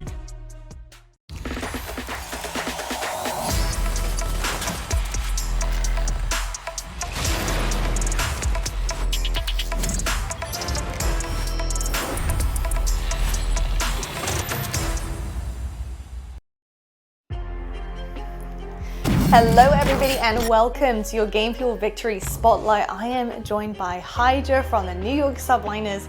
HyDra, I got to ask you, man. I know you're going to struggle with a little bit of English here, but it's okay. We're with you. Don't be nervous. But I want to know, obviously you've been frying recently. You are an incredible player, and I want to know how this experience has been joining New York. How are you feeling? It's a good feeling, very good feeling for me, because it's my dream, you know, to play in the league and play with someone like Clayster, Asim and Mack. It's very good for me, very good experience. Amazing. See, look, your English is absolutely stellar. It's perfect. Now, you mentioned Clayster in there. It's good, it's good. You mentioned Clayster in your answer, and that's actually where I want to go next, because Clay obviously has so much experience. You know, he's an incredible player. He's a veteran here at the Call of Duty League. How much does Clayster mean to you in terms of, you know, a role model, who you look up to? What does he do for the team? Yeah, he does everything. Honestly, it's a leader for us. It's like he does like when we do a lot of mistakes, he's how I can say that?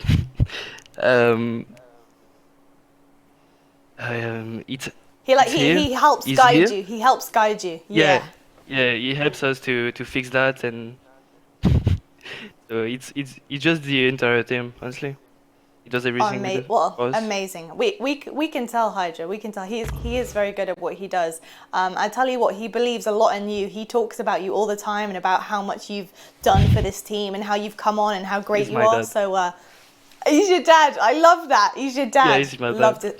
Love to hear that. Okay, well, I'll bear that in mind. Now, last question, HyDra, is obviously you play Ultra next. This is a big match, playing Toronto Ultra. How are you guys feeling about it? Are you prepared? Feeling confident, I would say, because we know we can beat them. They are really good team. They are maybe like top 2, top 1 team. So it's gonna be very hard, but it's gonna be fun because they are EU, and I want to beat EU players. I like that. There's a little EU rivalry going on. I see what you're doing there, HyDra. Amazing stuff. Well, I'll tell you what, you're an absolute beast. Your English is absolutely incredible. So thumbs up for that. Amazing. HyDra, keep frying. Absolutely incredible. Thank you so much for joining us. I appreciate that. Thank you.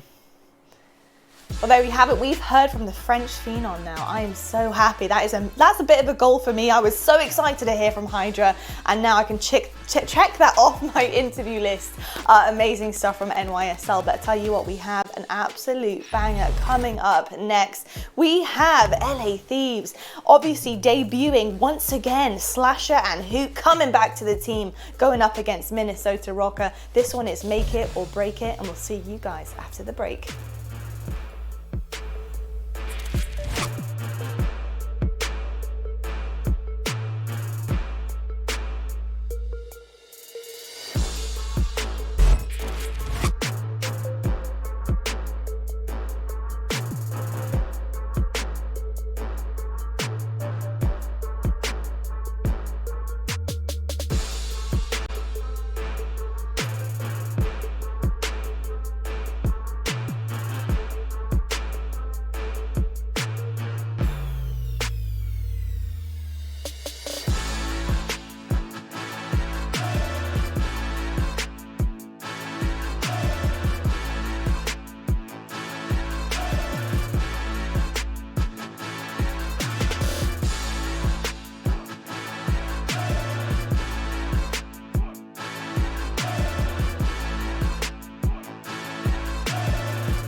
Call of Duty League is presented by T-Mobile, now America's largest and fastest 5G network. Set your sights on the competition with T-Mobile, the leader in 5G.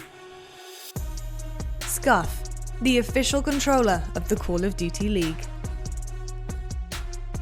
Seany, the official eyewear for the CDL. Armor your eyes with Seany Blocks blue light protection glasses by visiting seany.com/gaming.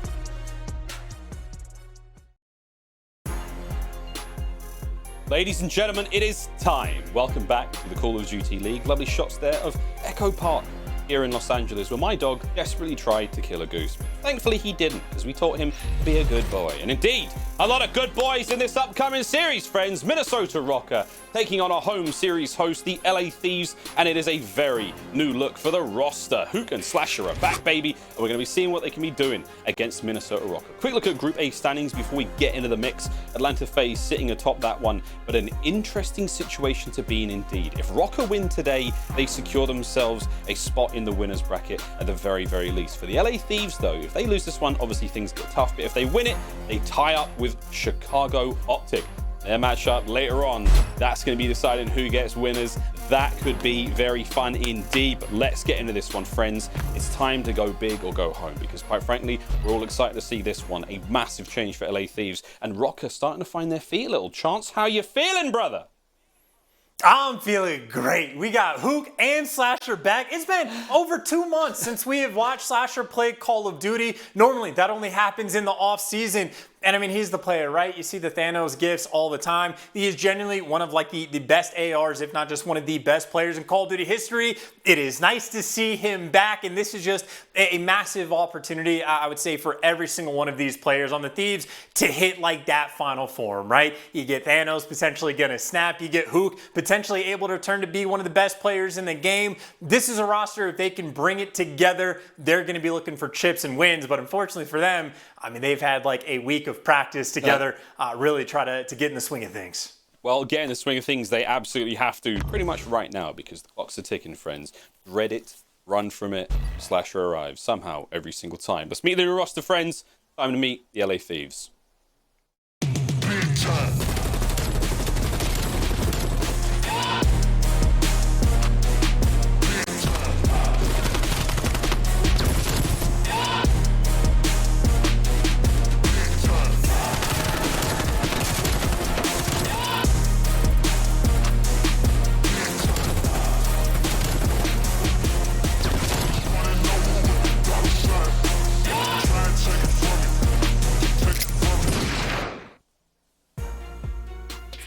The LA Thieves now with a very, very new look for the roster. We welcome Slasher back into the league, one of the finest ARs, a storied player throughout the Call of Duty world, and Huke the Nuke back in the main roster. We saw him in and out, a little bit of a dip, but we'll see how they go. As Kenny and TJ, we will say adieu to, of course, Venom and Draza, who will be sitting on the bench watching this one with bated breath, hoping to support the boys. But let's see how this one goes, Chance. This is an exciting and very bloody surprising team change.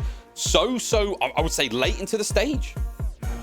I mean, it's kind of comical. The last time we casted over to the Thieves is when we were like, oh yeah, JCap just confirmed in like their most recent video that they're sticking with the roster through the rest of the year. That lasted for a week and they immediately make the change, but it is Land coming back. Like, as good as Draza and Venom have been, especially Draza, I think, has absolutely proven himself to be just an outstanding player.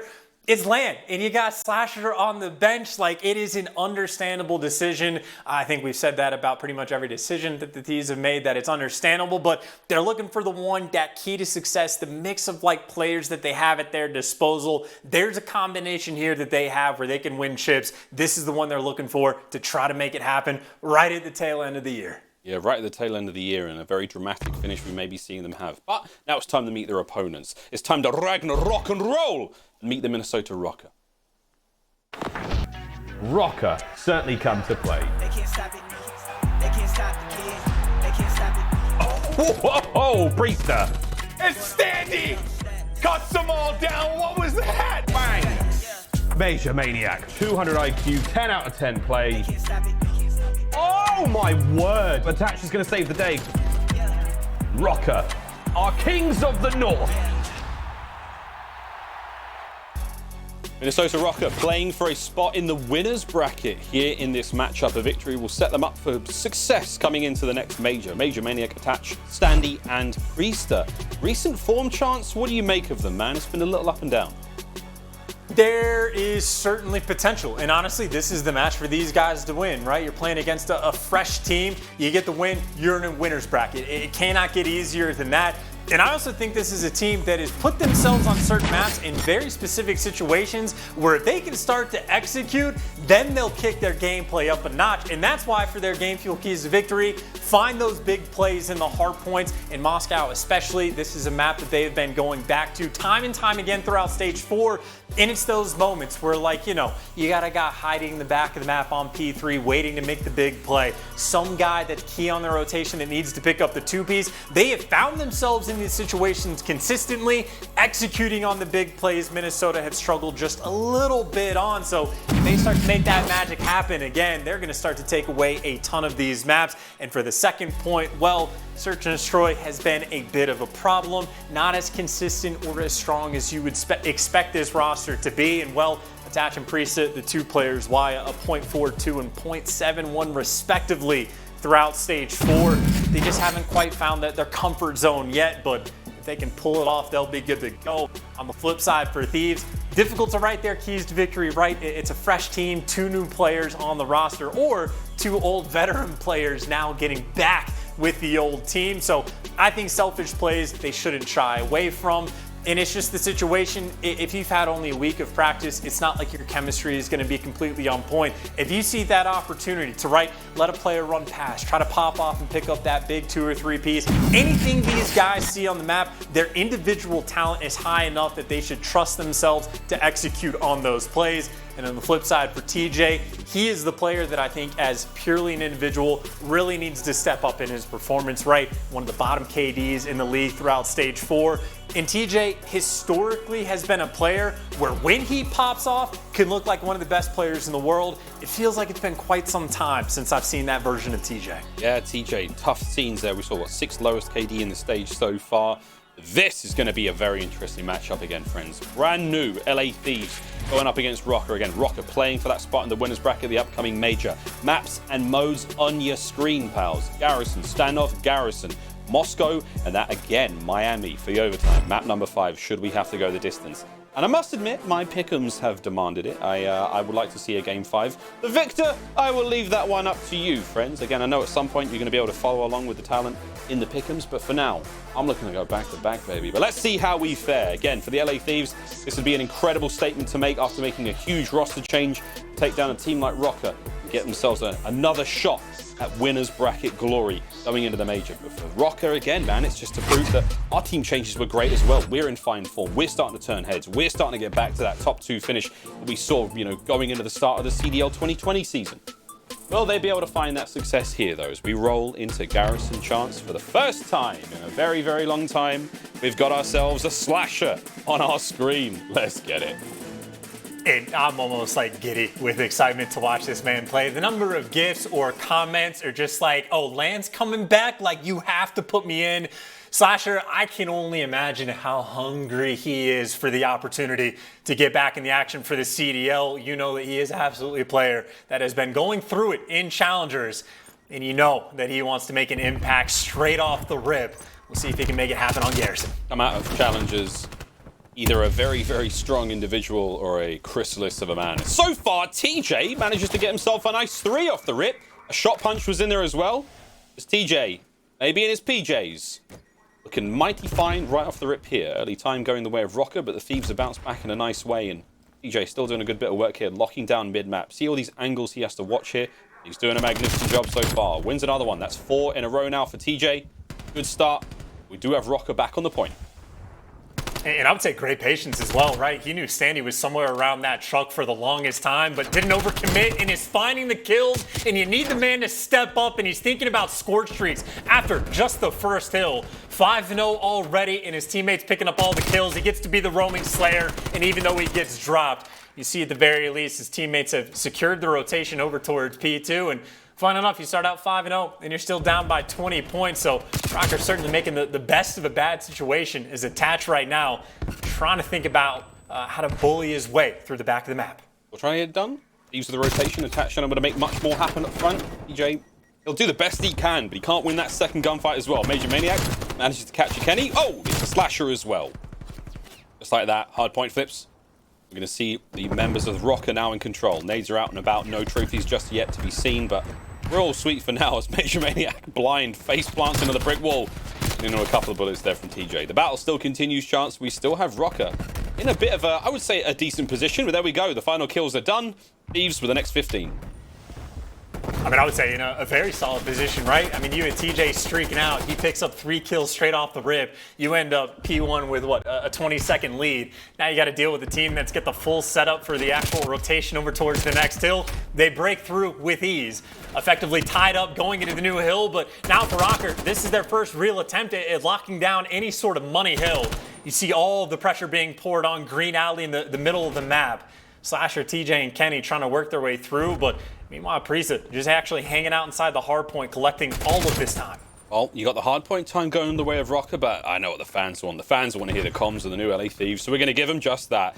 Time to go to a quick Astro Gaming listen-in with Los Angeles Thieves. What's Lopite doing? In mid door, absolutely Seany. Absolutely dead. I got him right here. Nice. Yep. Make sure you get in there. Fight down weak. Alright. Alright. Don't challenge me mid door. Front 2 front. I got one. Nice No, one. nice, Asim. What's front? One I need to play. He's still plat. They might push out you, Preston. I'm dead. Nice. I'll get time. Yeah. They might push out you. I have you right now. They give me plat, bro. They give me plat. I flash you. One's crossing back left you, I think. I flash you. Full flash you. I full flash you too. One's crossing back left for sure. One guy's outside. I got stuck. And you send it. One shot after you. You already cat stairs. In mid. You hopped up full mid. They're time. Yep. I spawn man. Alright. Yeah, we spawn garage. On time. Light, set. First. Top green, picking cat. Top green, picking cat. I don't see him cat. Up mid. There's 2 up mid. Top green, president. On top, rails, weak. Got one. It's 2 rails. I got one shot Dylan on top. Absolutely no catchers. He's so one shot on top. To your left, color. Close up. That's my catcher somewhere. I'm just playing my life. I naded top green. Someone get time. I can't get time. Score going low. Yo, he's mid. Top green major. Gotta kill Standy. Okay. Top green major. I spawned. 2 on time. I'm about to hit this with you. I naded time. Top left cat. Catchers. In rails. I'm looking rails. Charles, they may not have the lead, and it starts to get a little more dangerous now for the Thieves, but I will say their comms, man, they sound passionate. They sound locked in. They sound like they're trying to bring it. I mean, even if Røkkr win in this match, I loved what I heard there. I mean, you know, the comms are good. They're keeping track of the fact that Standy is, getting score streaks against them, but they're having problems with the actual gunfights in this setup. Certainly, it is the same sort of theme. They're getting picked apart. I mean, even to start that, like, the trash hill on P4, I mean, you have, what, Kenny down low trying to lock down you, and the player just slide past and get towards the catwalk. The setup's not super clean, and you're gonna have to deal with score streaks, and you're still gonna have to deal with Standy. 14 kills to his name, and if he's killing like that, he's gonna be a hard man to stop. He was 1 bullet away from taking care of Kenny as well. Now attach. Open field him and just cleave his way through the members of LA Thieves. Hard point time still going their way. They've got less than 20 now on this one, and it's gonna go their way unless TJ can make the play. Here he goes. And he's going to find the kill. TJ's going to get himself on the point. Nice late-minute recovery there from the LA Thieves. Now they've got to make their way back over towards B1. We've seen the full cycle of hardpoint rotations now come to a close. Back to the center we go. MajorManiak trying to find one. Trade's going to be there. A slasher on the receiving end of the kill. Standing into the hardpoint. Once again, LA Thieves now looking for the break. And it's going to be Huke getting involved from upstairs. Attached now from down low. Looking to take care of Huke. And the kill feed is starting to go red. Another decent engagement swing there, and TJHaLy gets a bit of a team kill, but Chance LA Thieves slowly but surely getting back into this. And Thieves really need to pour the pressure on this hill as well, because keep in mind they're going to be dealing with the artillery on P2. So whether or not you get the early rotation, not going to make a difference, and maybe a player pushing up a little bit too far because Priestahh ends up spawning all the way out. An opportunity, again, for him to make the big plays in the hardpoint. He has found his way behind enemy lines, and, well, Slasher sniffs him out. And it looks like, at least for the early on pressure for this P2 hill, Thieves are going to be there. Unfortunate for them, though. 1, they're down by about 100 points. And 2, again, the artillery in the back pocket of Standy to try to break through this new hill. I think the idea for the Røkkr, once you get some clearance, maybe try to get up top green, then call the thing in. But unfortunately for them, they've had to deal with Huke towards the middle of the map, who's just been picking them apart before they can even get there. So here we go. Decent rotation already. Here comes the streaks you mentioned, Chance, and there's not going to be a lot of players in position for this one. Standy's going to be very selective with the targets. Out of the map they'll go. Like, you know, TJ's going to stay inside bricks. Slasher though, from upstairs. Not able to get much more. TJ though, trying to find these kills. Standy's up next. Catch on the pinch. Nice kills still, but you've got Huke on point. Huke v Standy, and he manages to win the fight. There we go. Huke's now got the hard point alive and kicking. And slowly but surely, Chance, Thieves fighting their way back into this one. Nice shots, big kill as Huke, ooh, baby, stays alive. Slash is there to back him up. The new boys looking good on the map so far. Hey, and I gotta say, I don't think that was a good artillery use at all, right? There's like the meta game of where you need to drop the artillery bombs because players start to hop off the map, but you didn't even get the clearance on the point. Slasher just gets to stand out in the open in a corner for free, and he finds the first kill to open up the break. So I think somewhat of a wasted streak, and that is the good news for the Thieves. Bad news is you're going back to the money hill where last time Rokkr got the full 60. You got Standy inside the hard point, standing next to Attach, just waiting for the gunfights to come to them. Huke decides to take the one-on-one, slides straight into death, and now his teammates got to say, well, where are we supposed to go after this? Because they're getting picked apart too. This has been the hill for Minnesota, where they have just completely taken over the game, and with 30 seconds left, they have accrued themselves a massive lead. Yeah, big lead here. Huke trying to make a play in from behind, but not able to get much going there. Priestahh's going to push the front line out as much as he possibly can before being dropped. And Standy, once again, locking down the point. MajorManiak backing him up. It's been a fantastic hard point now for Røkkr. Over towards the trash cans we go. Center of the map. LA Thieves with the early setup here. They're going to be able to take on the fight as and when it comes from the Røkkr, but will they be able to get all those kills? Kenny finds the first. Huke, couple of tags, a couple of tickles in on the side here. Røkkr now mounting the offensive, making their way forward. You see Huke now, hard point time going his way, looking to stay alive for as long as he can as the rest of the squad find their kills. Good stuff so far. Slasher finds two. Able to get any more, it'd be sweet, but chance the time going the way of the Thieves so far. Yeah, a lot easier to hold that darker U, if I think is what the Thieves call it, when you're actually on top of the catwalk with the AR. Solid stuff so far. First 20 seconds go their way, and Huke continuing just to put down some damage. Make the gunfights that much easier for his teammates, and once again, either he's winning them or the teammates are clearing it up for him. A lot of this time has gone their way, and maybe an opportunity for Thieves to try to get back into this game. One more wave of gunfight to keep these players at bay and get a nice easy rotation. They have chipped away at this lead, and the clearance still on point. Whoa. And again, this is it, like 3 down. Able to get the setup, a rotation, still down by about 60, but Thieves certainly fighting back, and Kenny, the artillery, he secured it. Ew, one more and he's going to get himself the cruisy woozy. One perfect hard point from Rokkr over by number 3 to the 4th, which was perfect for Thieves. You'd love to see it. Back and forth we will go. This kill for Kenny's going to be big. Full streaks will be his. That's nice. Very helpful now. Going into the next one. And again, you've got those players now spawning on that left-hand side of the map for Rokkr. Kenny's going to stay alive for now. Those players pushing their way in towards the hard point. Huke was the player on point, now dropped. The clock will stop, ticking in favor of the LA Thieves. Now to Rokkr though, they're going to start getting into the point, and all chance they could get it done here. 25 for the win. There's 30 left in the point. They could honestly do it. Kenny's going to go big with the streaks. And just purely out of desperation as well. Attach what gets forced just to back down. Even Priestahh wins a gunfight before he gets dropped. And well, you might have the information that the players are coming out of you, but you still don't have any actual map pressure, and you try to get to the hill, you got to deal with Attach. Stuck in their spawn is the Thieves, trying to fly their way forward. And maybe the good news is you don't lose on this hill, but the problem is you got to get to the next one. Not a ton of pressure at all, and maybe a desperation artillery to try to make something happen. But 4 seconds away, Rokkr get this win. And maybe unfortunately for them, well, Standy, the last one standing, Thieves, I mean, tooth and nail that they are fighting, but this is such a difficult spot to be in. Oh, I was going to say, Standy maybe making the play here. Kenny, oh, the contest.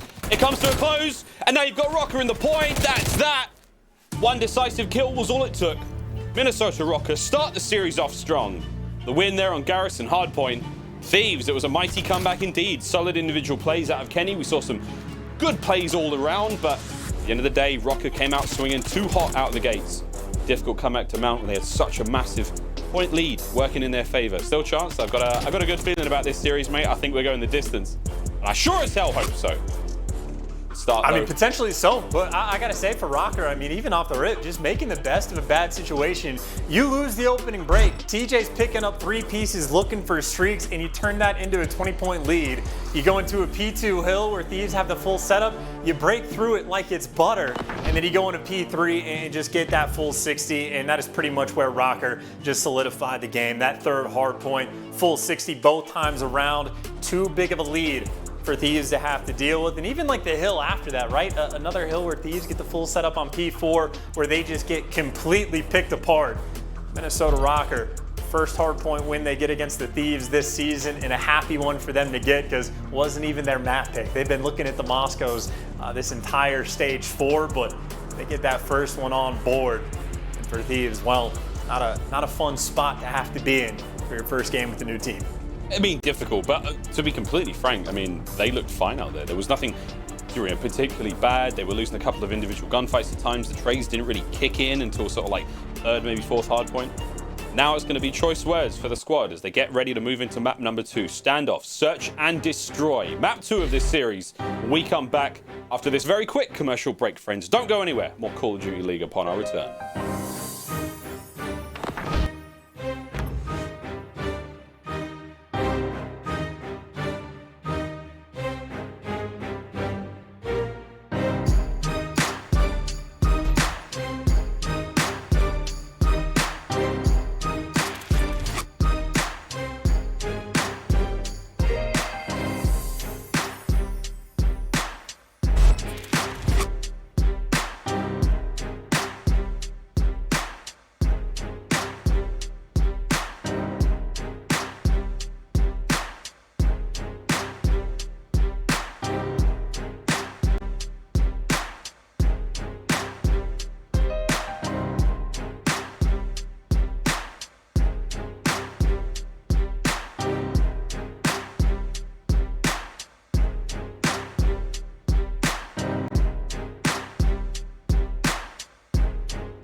The Call of Duty League is presented by Seany, the official eyewear for the CDL. Armor your eyes with Seany Blocks blue light protection glasses by visiting seany.com/gaming. Presented by USAA Renters Insurance, made to insure your gear in real life. They're not done yet though. One final push for one final contest. The tournament is decided here. They got a kill. And iLLeY's there up top. They got him out of the hard point. Got him they out. might still be able to get in. They gotta fly. Go, go, go. Get in. They're able to get in. Everybody is into the point. 247. 247. It's madness inside. Røkkr. They do it. They do it. They do it. It's Røkkr with the win. It's map 5, baby. What just happened? What was that ending?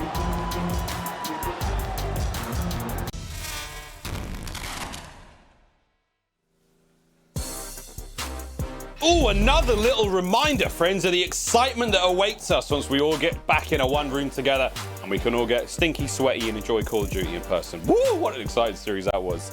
Shout out to my boys Joe and Clint. Back to the game at hand, friends. Minnesota Røkkr versus the LA Thieves. Let's talk about the S&D struggles chance of the LA Thieves, our home series hosts. I mean, oh my God, a 2-game losing streak. No, there's only so much you can read into this, right? Like maybe some like slight woes overall, but even in terms of their ranking, just sort of middle of the pack, right? It's potential for them to get the wins, but it's not like they have been dominant in the game mode.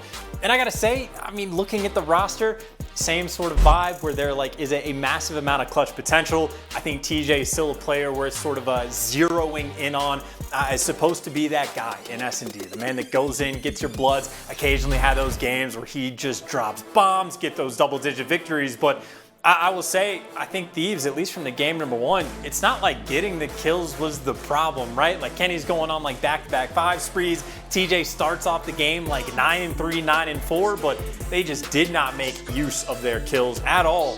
So maybe standoff is where they can start to turn things around and see if they can get the bounce back, but I would say very much a necessary one for the Thieves to win if they want to win this series. Going down 2-0 against Rokkr right now does not seem like it would be a fun time. Nope. Doesn't seem like a fun time at all, because again, Control, one of the more delicate game modes here in the Call of Duty Black Ops Cold War 2021 season, needs a lot of teamwork to really be effective at.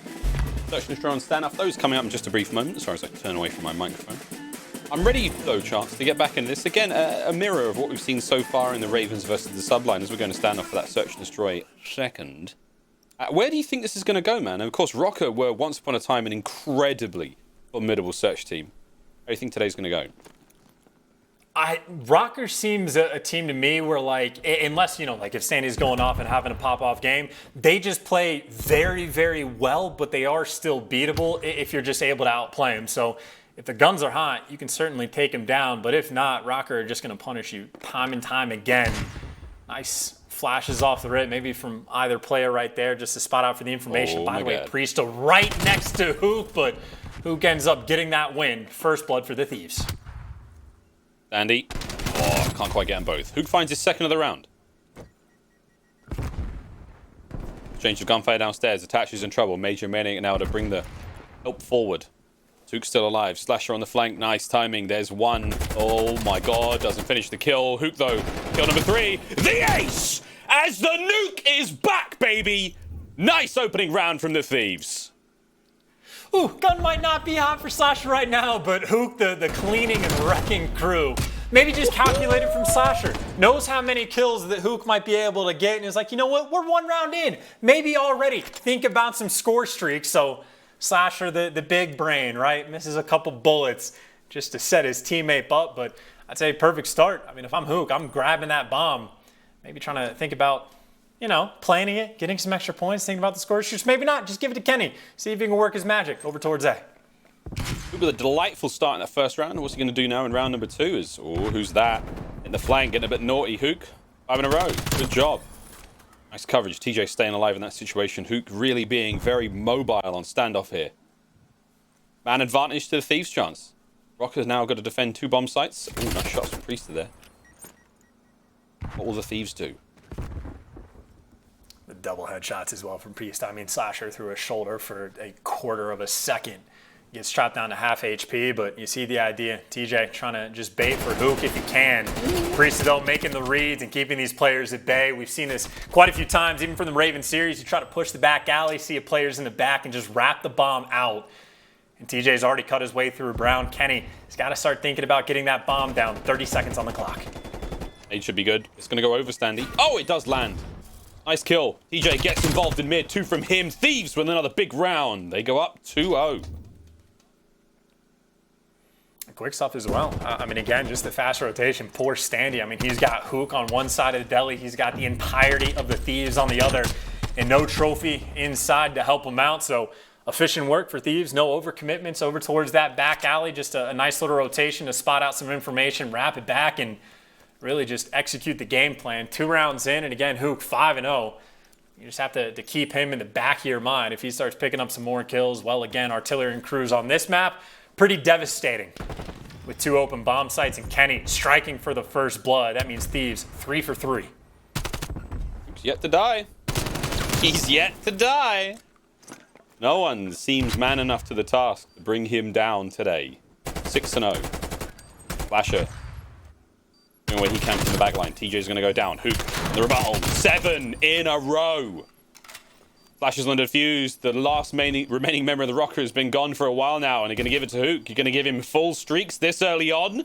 This is a scary look, Chance. Oh boy. Røkkr starting to bleed out here. 3-0 off the rip. Hey, the good news for the Røkkr, if they're all dead, they can spectate the opponents and see, oh yeah, Huke does have full streaks. Not that it's complicated. You can just pull up the scoreboard and see what he's rocking with, but this has just been sheer and utter dominance in the square up in the middle of the map. Talk about a confident play. You got 3 players on Kenny's screen. He's just hoping they don't shoot back, and well, he hoped correctly.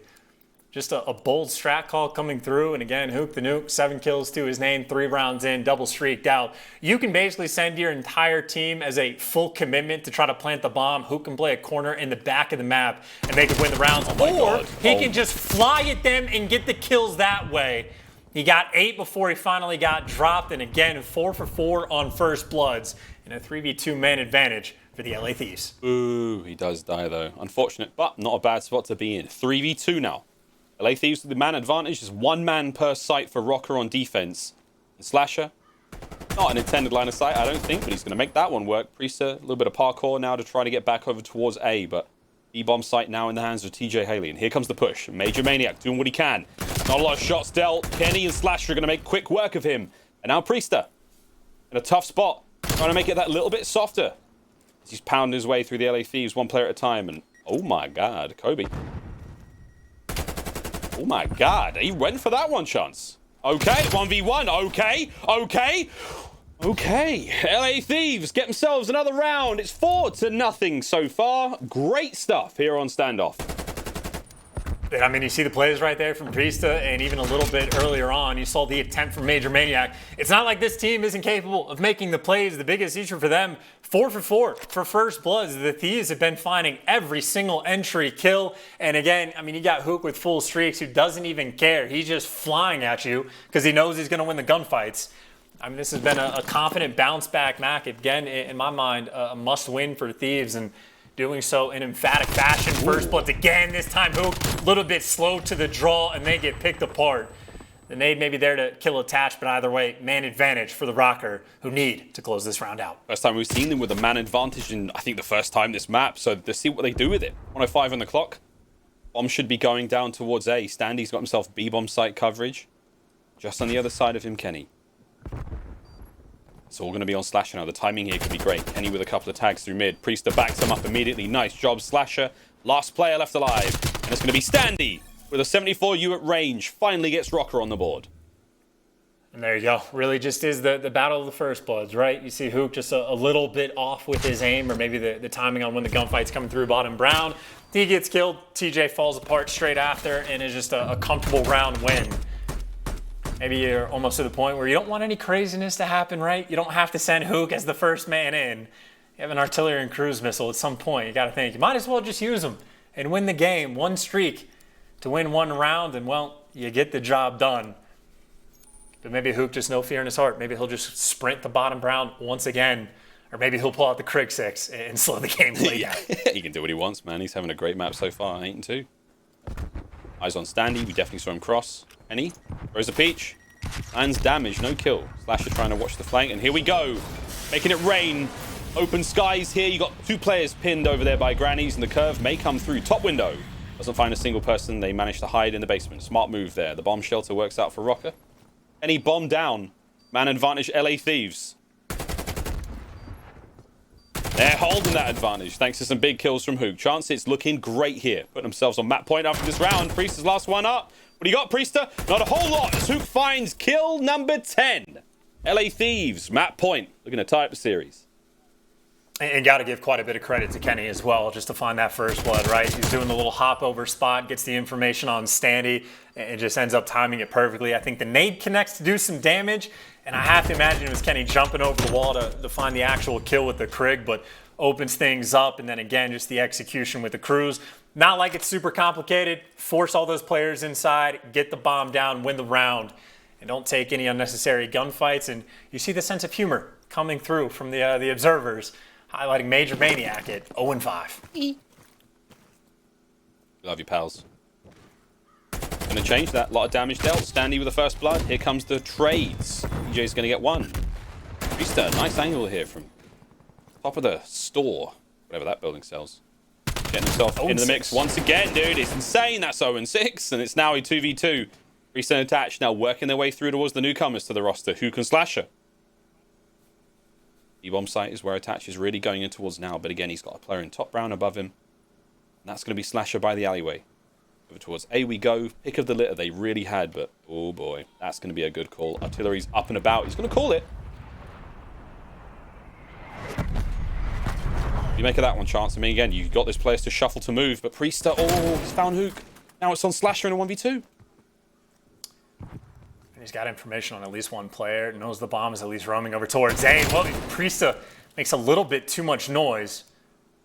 And I think for the delicacy of it, Attach knows for sure he's up top. He can hear him coming, but Slasher, with the reads or with the sound, clutches the 1v2 and gets the job done.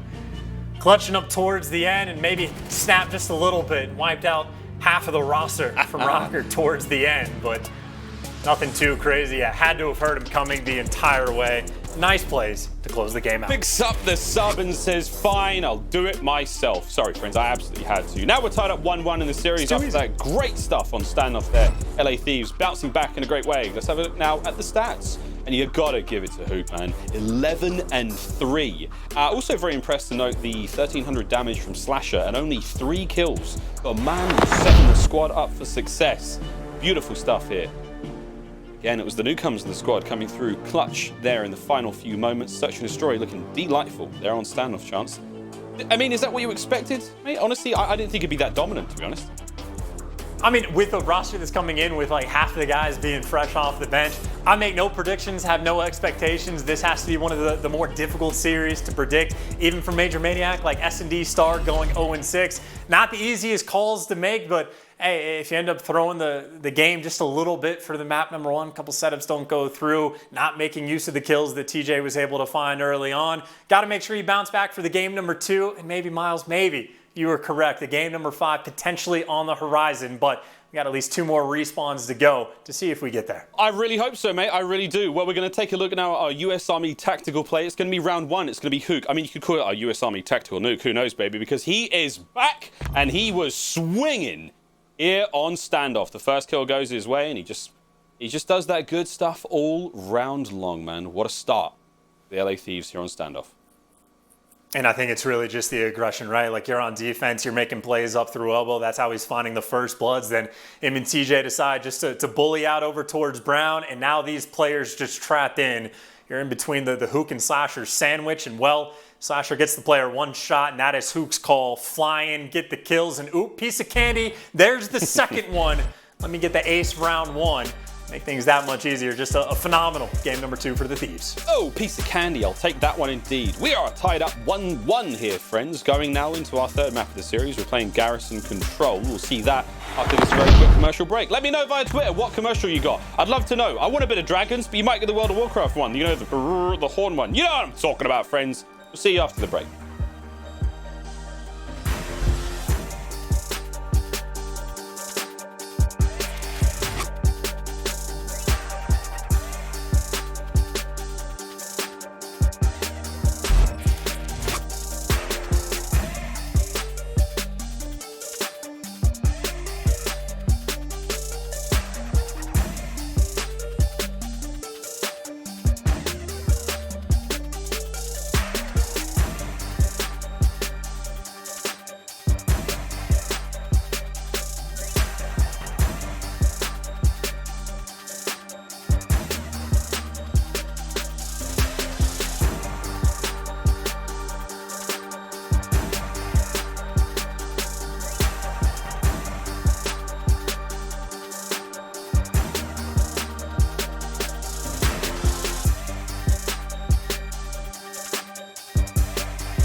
Call of Duty League is presented by T-Mobile, now America's largest and fastest 5G network. Set your sights on the competition with T-Mobile, the leader in 5G.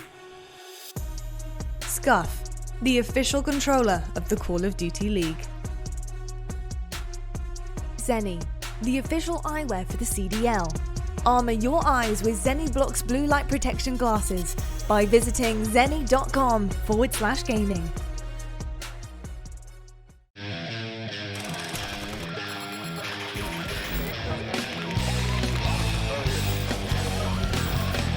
What's up, guys? I'm Kenny. Welcome to Call of Duty League's Loadout Guides, powered by Scuff. Today, I'm going to go through my classes and explain why I use what I use, so listen up. So here's my controller. It's obviously a Scuff. I don't use paddles, but I use the digital touch bumpers and triggers. They help with, I guess, your reaction in game, and then everything else is pretty much default. I also am one of the only pros to keep rumbles in, so I use vibration. But my controller is pretty default. It's normal PS4 sticks. Let's start off with my primary weapon. So I'm an AR player, so I like to use the Crimsix. So to start it off, my first attachment is the Microflex LED. I prefer it over the Millstop because I feel like the Millstop is just a little too big for me. Moving on to my muzzle, I use Infantry Compensator. It deals with the vertical recoil, makes it easier to shoot. For barrel, we use the Ranger. And it gives you bullet velocity, meaning that your bullets travel a little faster and hit people at a certain distance pretty fast. For my underbarrel, I use the Field Agent Grip. This is the attachment that you really need on this gun. I would say the barrel and the Field Agent Grip, because Field Agent Grip gives it no recoil, I guess you could say. For my magazine, I just use a regular 40 round, just because why not have more ammo? You can have it. And then the Airborne Elastic wrap for my handle. And then for my stock, I use a Raider stock just because the sprint to fire time helps out with that. And for people that know me or watch me, I am a pretty fast player, so the Raider stock helps a lot with that one. Going into the things I use to support my guns, I guess. My tactical, I just use the flashbang, just because why would you not want to flash people and make it to where they can't see you? And then for my lethal, I just use the sticky grenade, just because it's easier to throw. It doesn't take up much time because you don't have to cook the grenade. For my field upgrade, I use a trophy system. Moving on to my perks, they're pretty simple too. I use Flak Jacket. I feel like Flak Jacket and Tac Mask can go hand in hand, whichever one you prefer. For my second perk, I just use Scavenger, just because if I'm on a spree or anything like that, I don't want to run out of ammo ever. And then for perk 3, I just use Ninja, just because you want to move quietly, you don't want to be heard.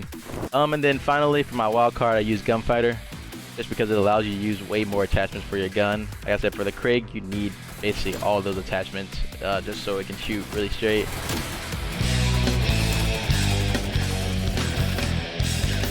So that's it for my loadout. I want to thank Scuff for powering today's episode. Make sure you comment and let us know what you use in your loadout. Thanks for watching.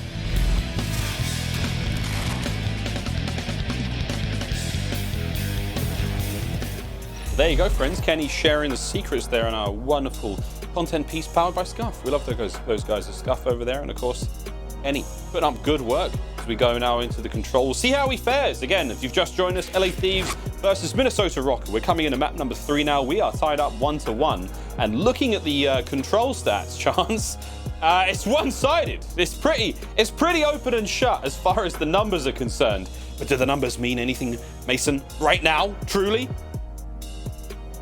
I mean, there's no Mason in this lobby, so I'm going to go with no. They don't, not necessarily, or maybe at least you can draw conclusions from the Minnesota side of things, right? Very respectable record, even for attack rounds 19 and 26. That really isn't too shabby, especially if you're going into a map like Garrison, where attacking is incredibly difficult at times to actually make that break over towards A. So maybe you're thinking, all right, Rokkr's a strong team. It's just the question mark of exactly where the Thieves are going to be, right? Like, kills were not an issue for these guys to find in the first hard point, but converting it into actually objective time, it certainly was. So I think Thieves need to not necessarily go back to the drawing board, but it's the first time we've seen this team playing control, Miles. Who the hell knows? Hey, it's Mama Tatch. She's with the great coach repping, preparing for this upcoming Røkkr match. Oh, I bet they're feeling a little nervous right now. We're all tired up. We hope they're having a good time watching the games. We love you guys. We hope you're having a fantastic show so far, and good luck to your team. Good luck to your team. They're going to need it. LA Thieves looking a little fierce. We'll see how they go in control. But Røkkr, again, we are playing for a spot in the winner's bracket at the upcoming major. And there he is. There's attached there. You see Mom attached. There's regular attached there. I saw bearded attach on the timeline recently. That was interesting. That was very interesting indeed. We'll see, though, if he can be nasty attach. in this upcoming map. Coming up to the control now, we're almost ready to get into this one, friends. And Shotzzy, any sort of early calls here? We saw the side-by-side comparisons of both teams. What do you think of current form, though? What do you think going into this, you know, after the team change, that honeymoon period for the Thieves, maybe? What do you think? I would say my prediction would be, unless Standy just like comes out with a blinder of a map 3, I'm actually feeling confident for the LA Thieves to pull away with this one. Again, I know it was pretty much just a rough start as far as the Garrison hardpoint goes, but once they got the ball rolling, they certainly started to get a lot of kills going their way. Kenny started to get streaked out repeatedly, and obviously paid attention to the map too. Huke is not really struggling in the gunfight department, had himself a feast on standoff, and obviously he's going to be looking to convert that into this Garrison control, but I'd say on the flip side, right, it is fairly standard stuff across the board, but Standy in my mind is just that guy that can completely take over and dominate a game. We'll see if he has a little bit of magic up his sleeve. We love magic here in the Call of Duty League. I'd also like to say thanks to all the fans who tweeted me during the break about what ad they got. It turns out it was one of the Hearthstone ones, and the Brian, you know what I'm doing, Brian? Oh, no, I do know what you're talking about. I don't want ASMR. We love please. teabagging. Woo, let's get it. MajorManiak, Kenny, everyone's lighting up the kill feed, doing what they can. 110 on the clock, and again, it's been kind of dry so far. We've got LA Thieves on defense here as Røkkr can I get on that point. LA Thieves pushing the defensive line forward. Slash are going to be the tip of the spear, the edge of the knife. And right now, Priestahh looking to get in the crack of the ass because he's trying to find that opening chance, and he's not able to do it just yet. Well, if he can't find the opening, he might just make one himself, right? Huke just going back and forth, waiting for the timings to go his way, but the teamwork on point. Standy doesn't even get hunted because MajorManiak there for the protection. TJ, though, he's got the trades, but it is trades all over the map. And Kenny, you talk about an important gunfight for him to win, just to buy his teammates the clearance. It's Priestahh by himself on the point. He gets dealt with, and for Rokkr, you are back to square one, just trying to get past this front line of Kenny. I don't know what gun he has in his hands because he can do whatever he wants with it. 3 kills right now to his name. Doesn't look a lot like a crit. Oh, baby, he's still getting kills. Okay, finally comes to an end. I did not expect that last one to come through, and MajorManiak. Kenny's on a run. The hands are certainly hot coming into control. TJ, nice work on the defense. 15 seconds remaining, and it's on MajorManiak. Wins one over Kenny. Can he get any more out of this? The stick does not land. Oh, it does. TJ goes down as well, takes 2. That's given Attach a slight window to work with. Can he get on the point, though? And once again, it's Kenny or Spawn. Not enough he can do now, and that should be the round. And oh, my word. Things got a little bit spicy there. The LA Thieves open up control in a big way. That really is just like the play style of Kenny, right? He just, no fear of an ego child. He just plays like he's better than you. Like he'll treat it like a league play game, or he just never switches up his style for any given situation, right? He's like, no, I'm going to come at you. I'm going to fly. I'm going to take the gunfights and trust myself to win pretty much all of them, which is why when he's on point, he can be an absolute menace. I mean, I think we're to the point of the year where, I mean, I don't know what. There's maybe like 10 contenders, it feels like, in the league for an argument of like best Crig 6. And well, Kenny's certainly in that conversation. Ever since he's picked the gun up, he has been an absolute treat to watch. And well, we'll see off the rip if they can make anything happen. It's the ARs on both sides of the board for the Thieves, trying to lock down the lanes, but it's Rokkr finding all of the actual kills. Rokkr to get the kills. TJ's making it awkward. Oh, this is really awkward. Oh, he stays alive for long enough. TJ, from the depths of Garrison, he now emerges. Looking to make his way towards A as well, and I like this. He might just be able to cut this perfectly. Patch is going to walk past him. A big win from TJ. 7-3 now. You got one player on B. Standy's going to retain top green control. Huke, though. Oh, he and Kenny working in tandem. They clean those players up. It's an open A. They're going to take care of it. B site, though, not as safe. As you can see, the members of Rokkr have managed to steal a couple of kills there, and TJ leaps off the point. Leaves it up to Huke now on the defense, looking if he can take these players on, and he's doing it one at a time. They are coming for him. Slasher backing him up, and it's the new kids on the block, capturing the A zone. And here we go, Chance. Second segment is starting to fly by. And keep in mind, Huke's on a 5 spree as well, so if he caps this, I don't know if that's going to be good enough for the artillery, but he is certainly going to be close, and if he gets the kills, it might make it that much easier.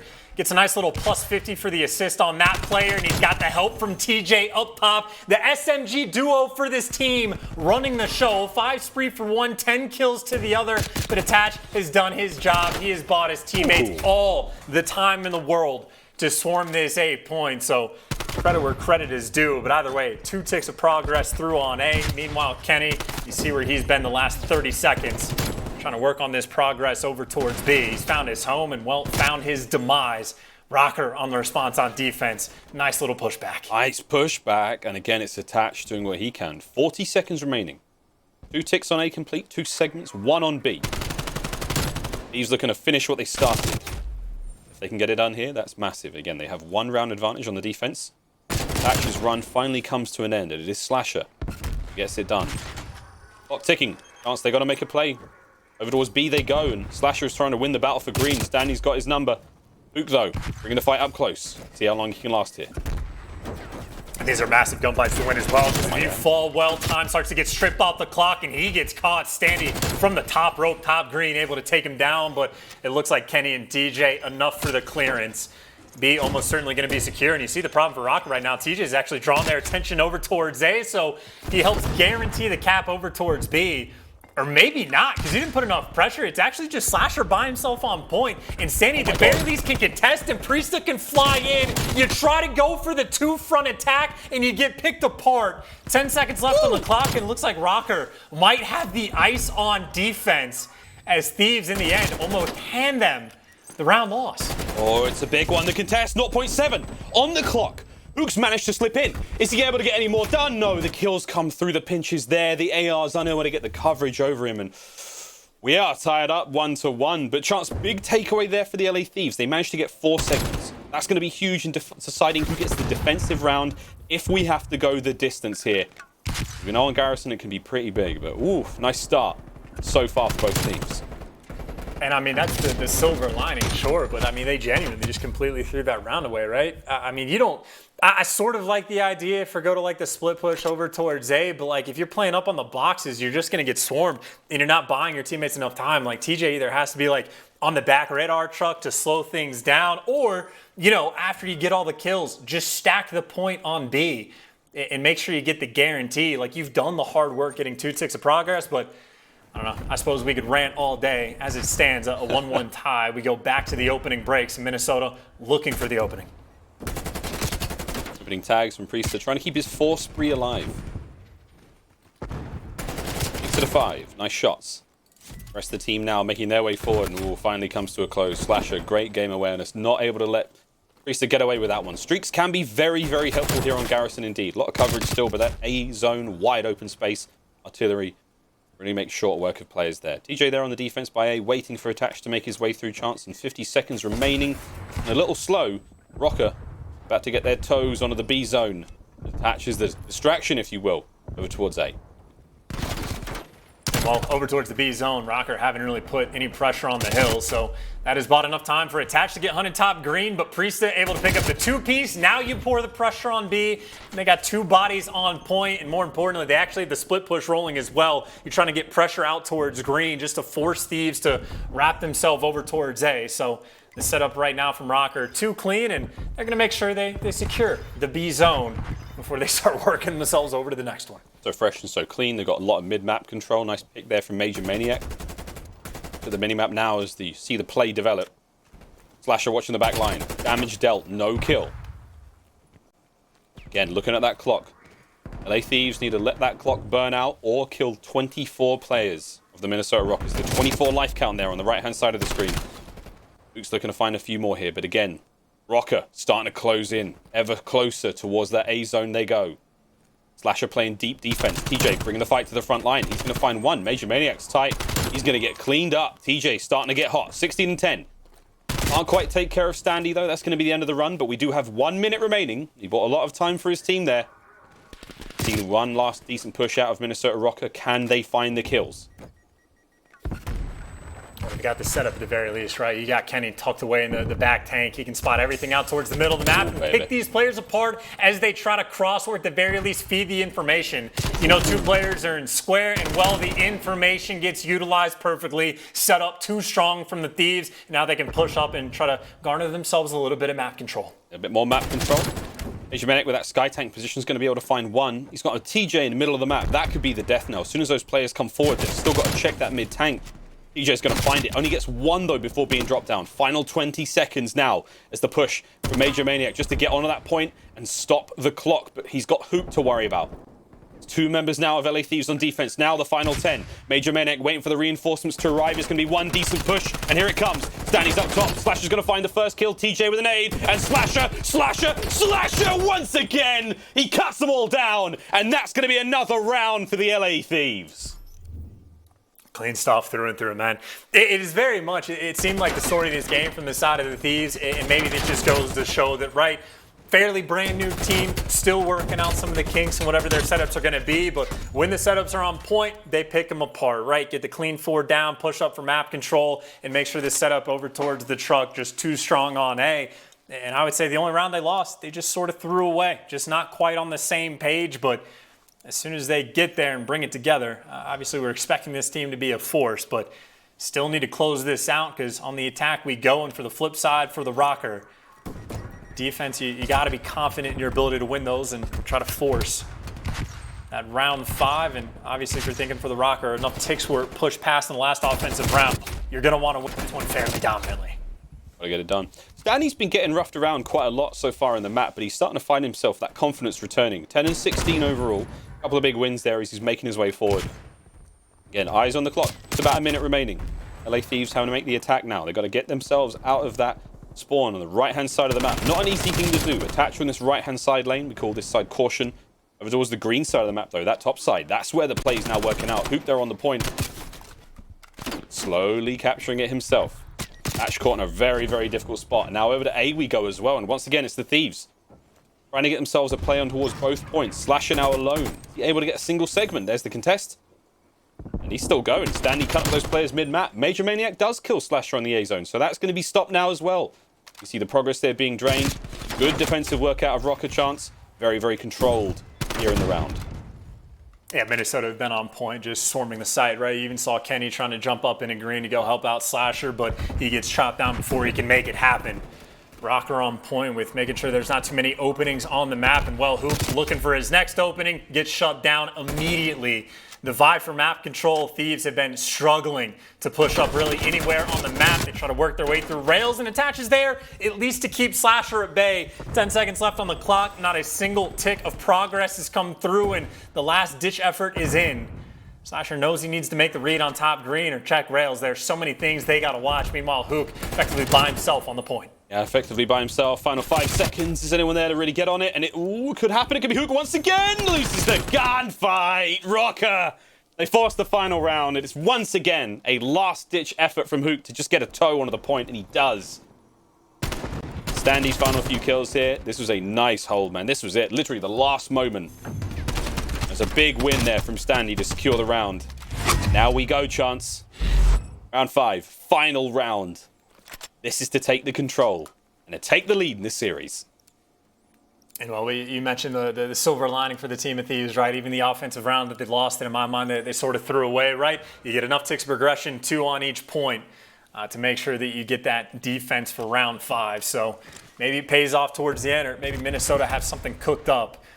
Opening breaks mean pretty much everything on this map, and it looks like they're actually waiting for some of these kills to come to them, and Huke delivers the first. Seeing attached now, try to bounce back. Whoop, shots are there.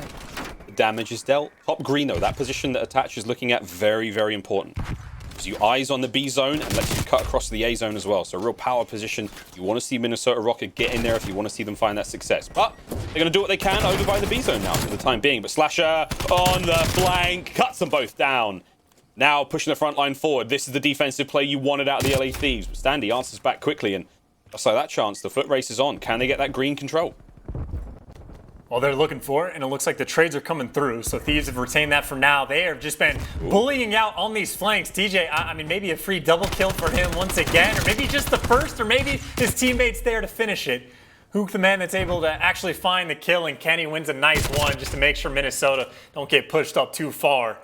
Looks like MajorManiak, again, going to be on those cat steps, the finesse spot of all finesse spots. But this is like middle of the map presence, whether it's an SMG or Slasher or whoever it's going to be. Thieves doing a very nice job of just being annoying for anyone that's trying to capture this B zone. Yeah, B zone though, 2 segments gone. This is the final one. You've got a couple of players now from Røkkr on it, making it go by very quickly. And we say goodbye to B. Minnesota Røkkr now have to only get themselves towards the A point. That's all they've got to do. There are 19 lives remaining. Now make it 18. now make it 17 as Kenny finds one more.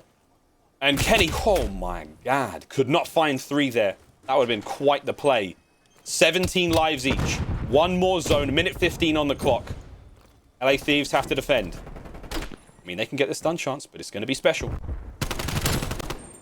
There's quite a bit of pressure on TJ as well, and he's going to get chopped, right? You're actually having Kenny spawn up in the far corner of the map. The good news is Slasher has just been sitting on this A point the entire time, and Minnesota really trying to force it through the middle of the map, but they're struggling to find some of these gunfight wins. Right now, they got to wait for Attach to come up off spawn, and, well, hope the kills come to them. There's the first, there's the second and third. MajorManiak found 2. Slasher buys Lonesome. Oh, he's all alone. Finds 1. Slasher still fighting tooth and nail, not going down without a fight, but that's going to be that. There are 3 members now of Røkkr on the point. First segment gone. TJ, you got to go, man. You have to go. Time is not on your side. Huke now, the pinch from top green coming through. Second segment gone. TJ gets into the fight, finds 1 kill. They managed to secure top green as well. Røkkr, there's the contest from Kenny, and now it's going to be on the Slasher. No, can't get it done. Røkkr in the dying seconds of the game. All it took was 3 players to make the break. Perfect timing. And they steal the map away. They were unable to win those offensive rounds. They could never even get close. And they finally do it, and they smash the series there. Woohoo! We got a game on our hands now, friends. Røkkr take the lead.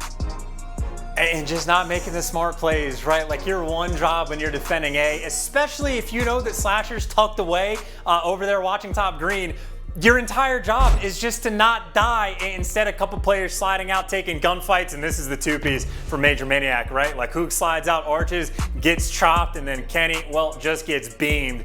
Then Slasher just left by himself. It's the perfect break for Minnesota. And again, the only thing that you need to do is if your teammates fall, just slow the pace down, buy him time to come help him out. Instead, it is the clean 3 down, and poor Slasher, there's just nothing you can do in that situation. And Minnesota, again, maybe only a small mistake here on an offensive round for the Thieves, or a small mistake on the final defensive one, but you give them a small mistake, they make the most of it to take that 2-1 lead in the series. That's a big one from Røkkr there. You can see the look on their faces. That one meant a lot, and that's a huge advantage to have now in the series. Right, friends, let's get straight to it. Let's take a quick commercial break. When we come back, more hard points to be played here. Røkkr with a 1-map lead over the LA Thieves here.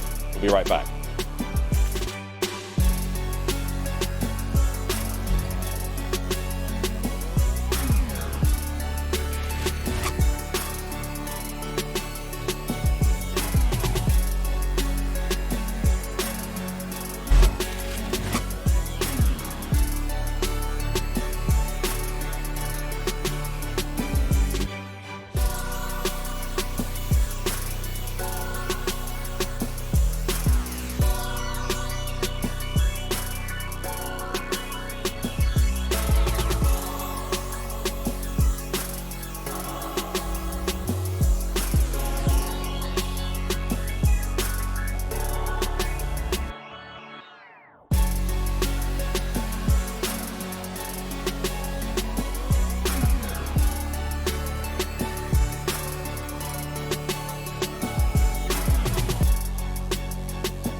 The Call of Duty League is presented by T-Mobile, now America's largest and fastest 5G network. Set your sights on the competition with T-Mobile, the leader in 5G.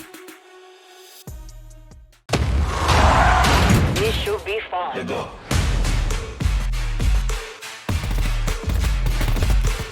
What's your type, little mama? Come up, what I'm shooting for. I'ma see. Ride this thing packed like a llama. Wanna get cut up, tell her nana. Ay, yes, all on me. Ay,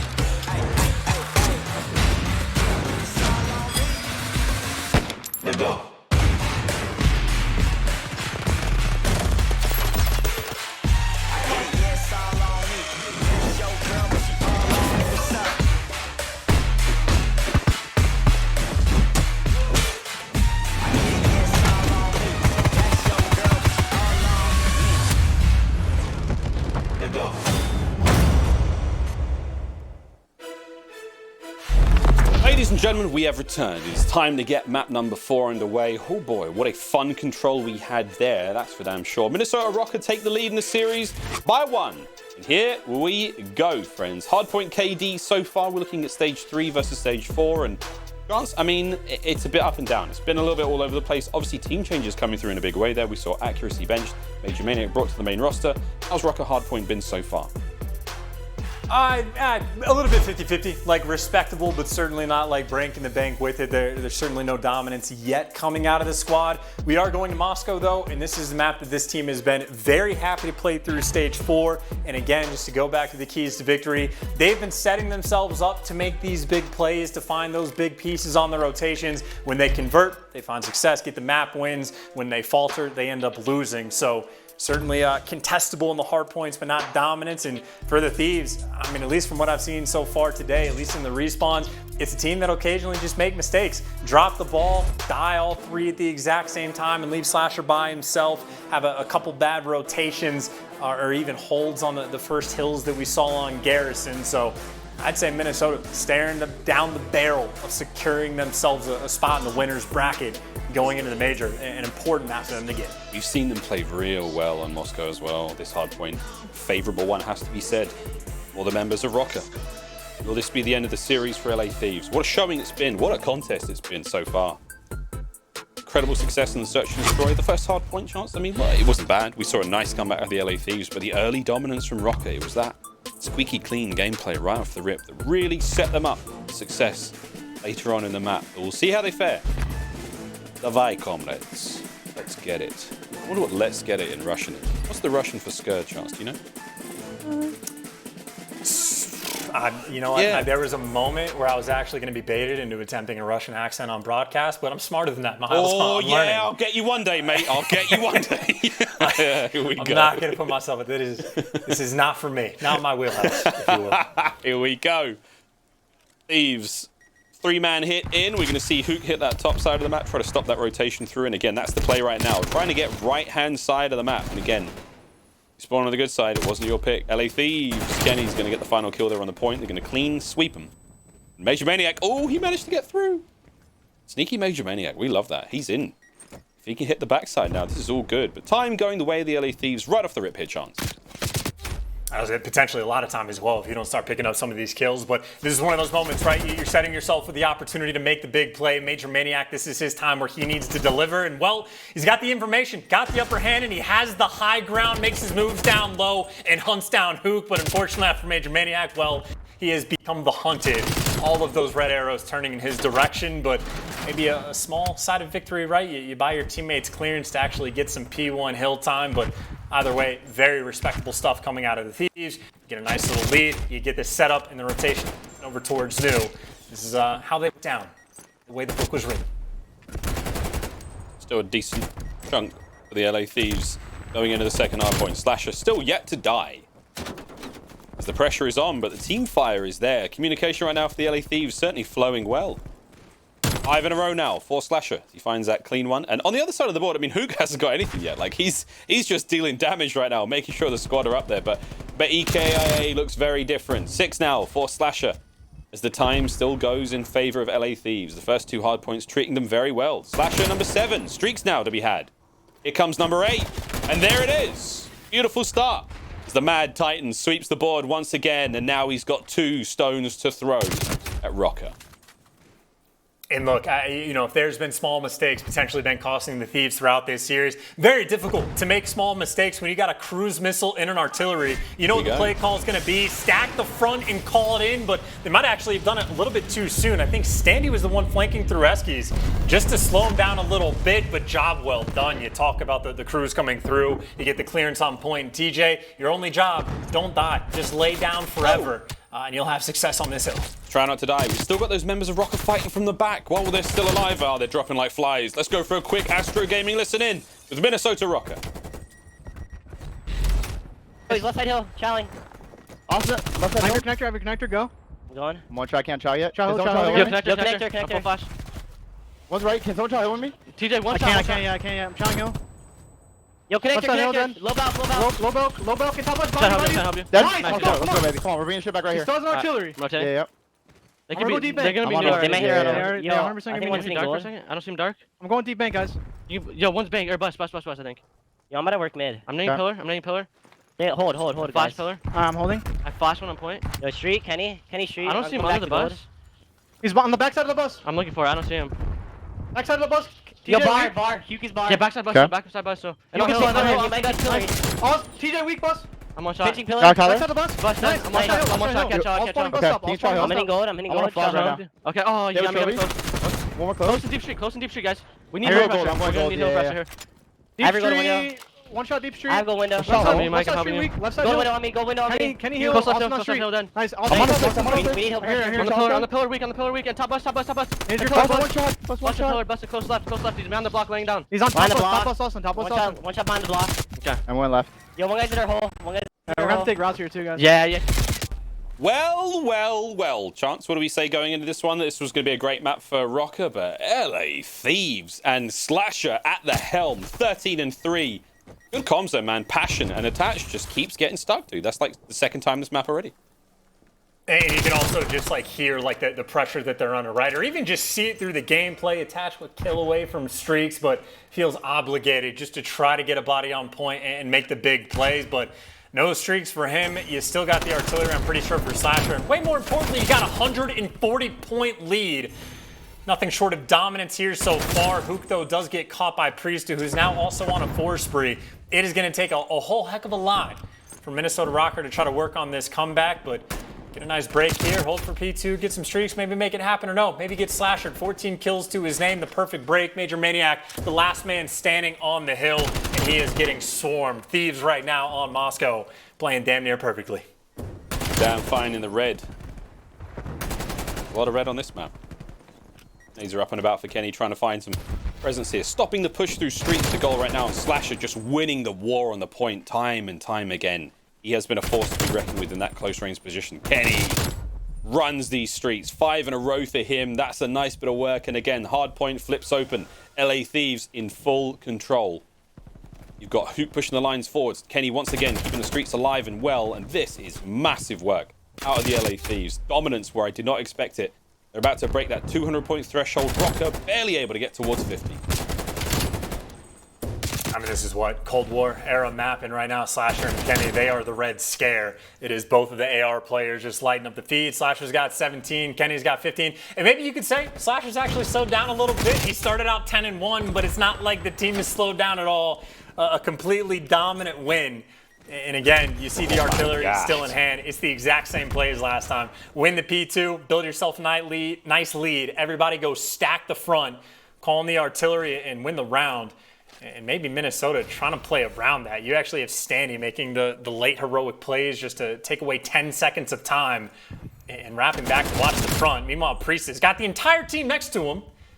These are going to take their time to set this up. But again, if you got the artillery, you can pretty much do whatever you want. Break through this hill, win the game. There we go, Slasher. Rain fire! I think he said briefly before, almost dying to Wonder Maximoff. There we go, here comes the strike. Point delivered. Find Standy with it. Røkkr starting to get real. I mean, it's game 5, right? That's all it is right now, friends. Kenny from the front finds one. Cuts them down. It's 20 for the win. It's 20 to see the game 5 now between these two teams. And Kenny continues to find the kills on the front line. Slasher backing him up. And the LA Thieves starting to come together. What an unbelievable scoreline against the more established roster here in the league. LA Thieves, baby. They run Moscow. And we've got ourselves a game 5. That's all you gotta do. Slasher, I mean, that's really all it is. You made enough jokes about the fine. I'll do it myself. Might as well make it true. I mean, again, just the perfect opening break. The first 2 hills, Slasher goes, what, 6-0, 7-0, something like that before he finally falls. You train into the next hill. If you go into the first 2 hills when you're spawning on good side and you get fully streaked out, I mean, you have to win that game just 100% of the time on Moscow. So, frankly, for Thieves, just a blinder of a map 4. If you talk about momentum, well, they got it. You got the kills, the damage, whatever you want, they delivered.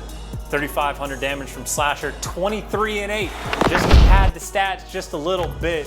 Phenomenal KD, phenomenal performance. And all this, though, just to force the game in 5, but if you're thinking about their potential in Surge, well, in the game number 2, it was a fairly dominant 6-1 win. My.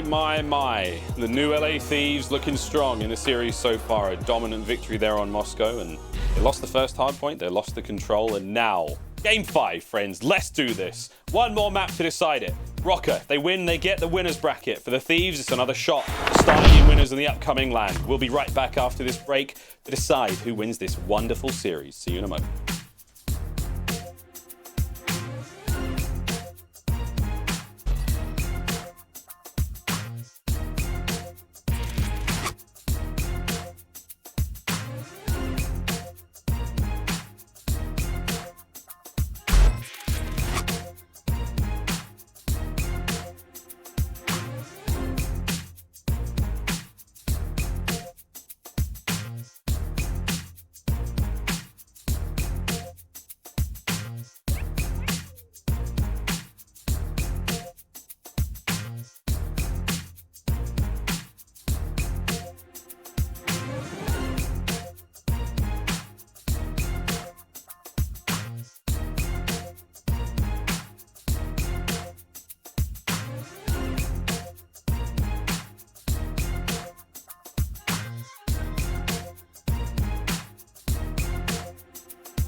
Game 5, just around the corner, friends, here as we get towards the final match of the day, the final map of the day as well. The LA Home Series is treating us to some good stuff so far.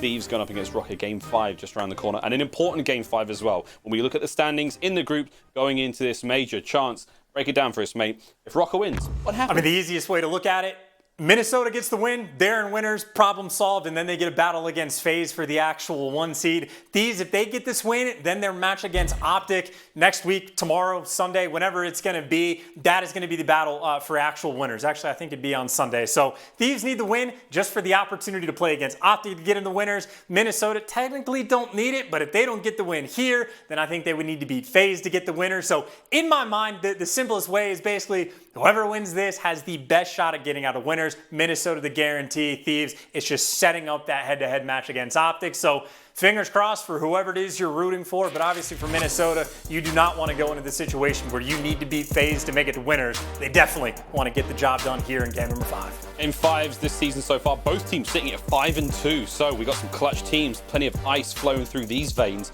It's the defensive rounds that are going the way of Røkkr and the attacking rounds going the way of the Thieves, mostly for now. KD's relatively even as well, and it's a showdown on Miami for our last map of the series. And oh, what a beautiful series it's been so far. Chance really treated to a wonderful showing again. Has to be said, I think this LA Thieves roster is looking very dangerous so far, and Røkkr have got their work cut out for them now on Miami. We'll see how things go, mate, but what a joy. What a joyous day of Call of Duty. I mean, I would say from what the Thieves' point of view, it's either a dominant win or they choke towards the end. On the flip side for Røkkr, struggling when Thieves are on point to really get anything going, but any opportunity that they have been given, they have certainly made the best of.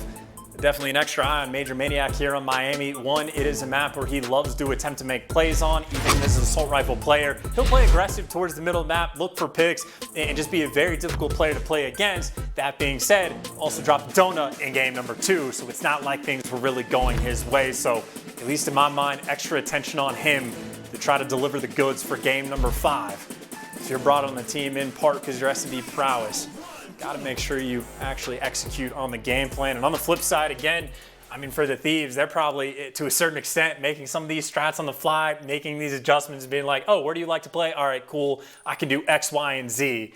Let's get this done. But Thieves, again, how many reps they have on Miami with this squad? Certainly not more than a few. We'll see, mate. We'll see. 2-man presence over towards A now. Ooh, MajorManiak gets a single tag into Slasher to back him down. Mid-map covered. Aggressive push now in from the LA Thieves towards that B-bomb site. Attached in the back alleyway. It's that lone man watching the position, dealing enough damage just to push the players back, keep them at bay for now. Oh, and TJ slips onto the site.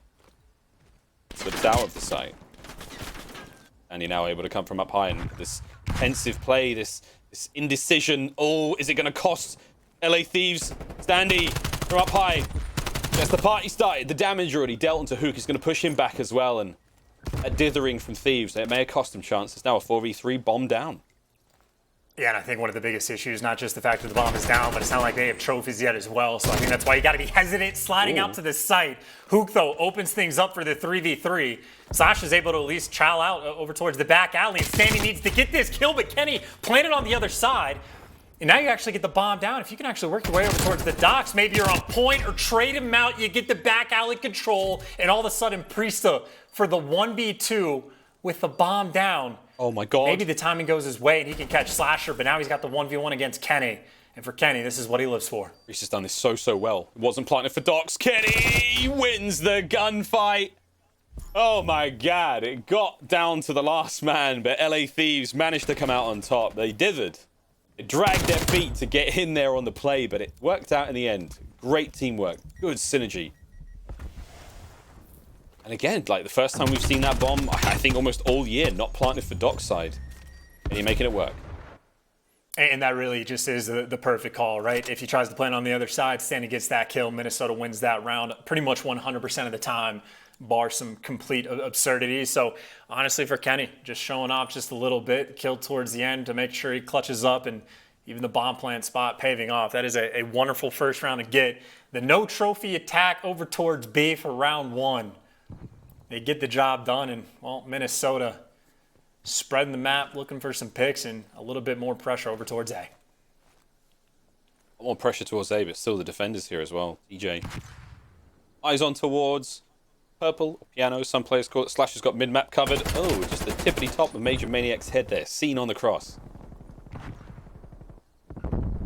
Oh, TJ, nice reposition. Eyes on Standy, backing out, trying to make the play work out here. Standy still with that bomb in hand, making his way forward, Chancellor. I am loving the dance of death, and what a nade.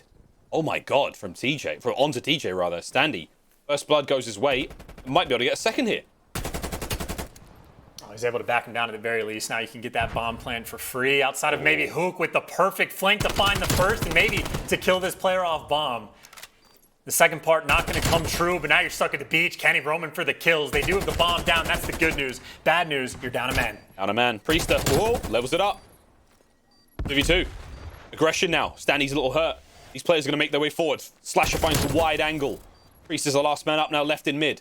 Eyes on Kenny. Big shots, not enough to get it done. Got to try to keep that bomb alive. Slasher brings the fight forward, and no.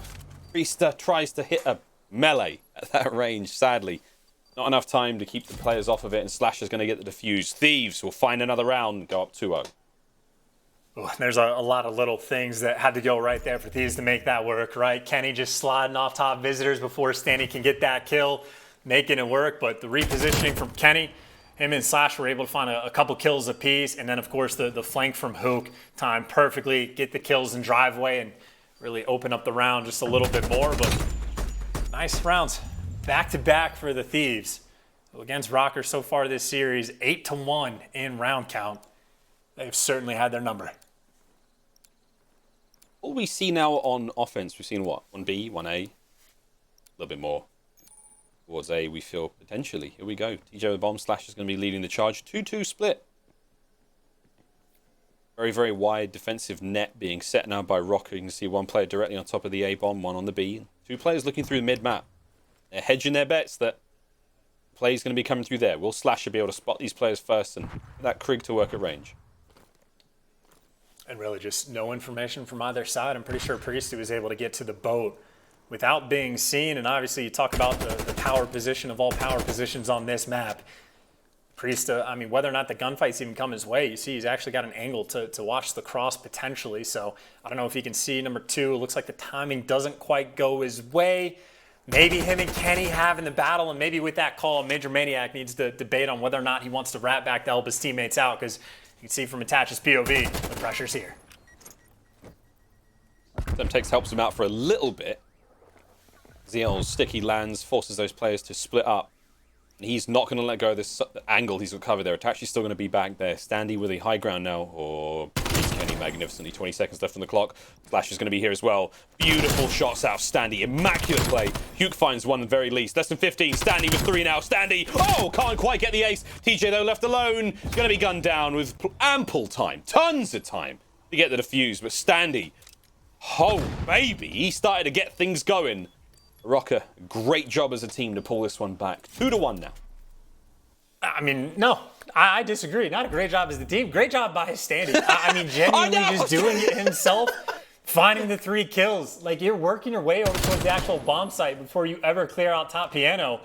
And, like, you can see how difficult it is for both of those players, right? I mean, Kenny, when he's coming in at bottom piano, he's got to be worried about getting shot from mid-map. He's got to clear out the steps, and just the perfect angle played by Standy, and then even for Slasher, just a hopeless gunfight for him. Standy just shreds him with the headshot multiplier. So it's a nice bounce back round, and that is the second time where Standy top piano is the major thorn in the Thieves side. I mean, if you're going to go for the plants on that site, you got to try to clear out top piano first. I was trying to give love to the whole team, right? I was trying not to make it the Standy show, but it really bloody was.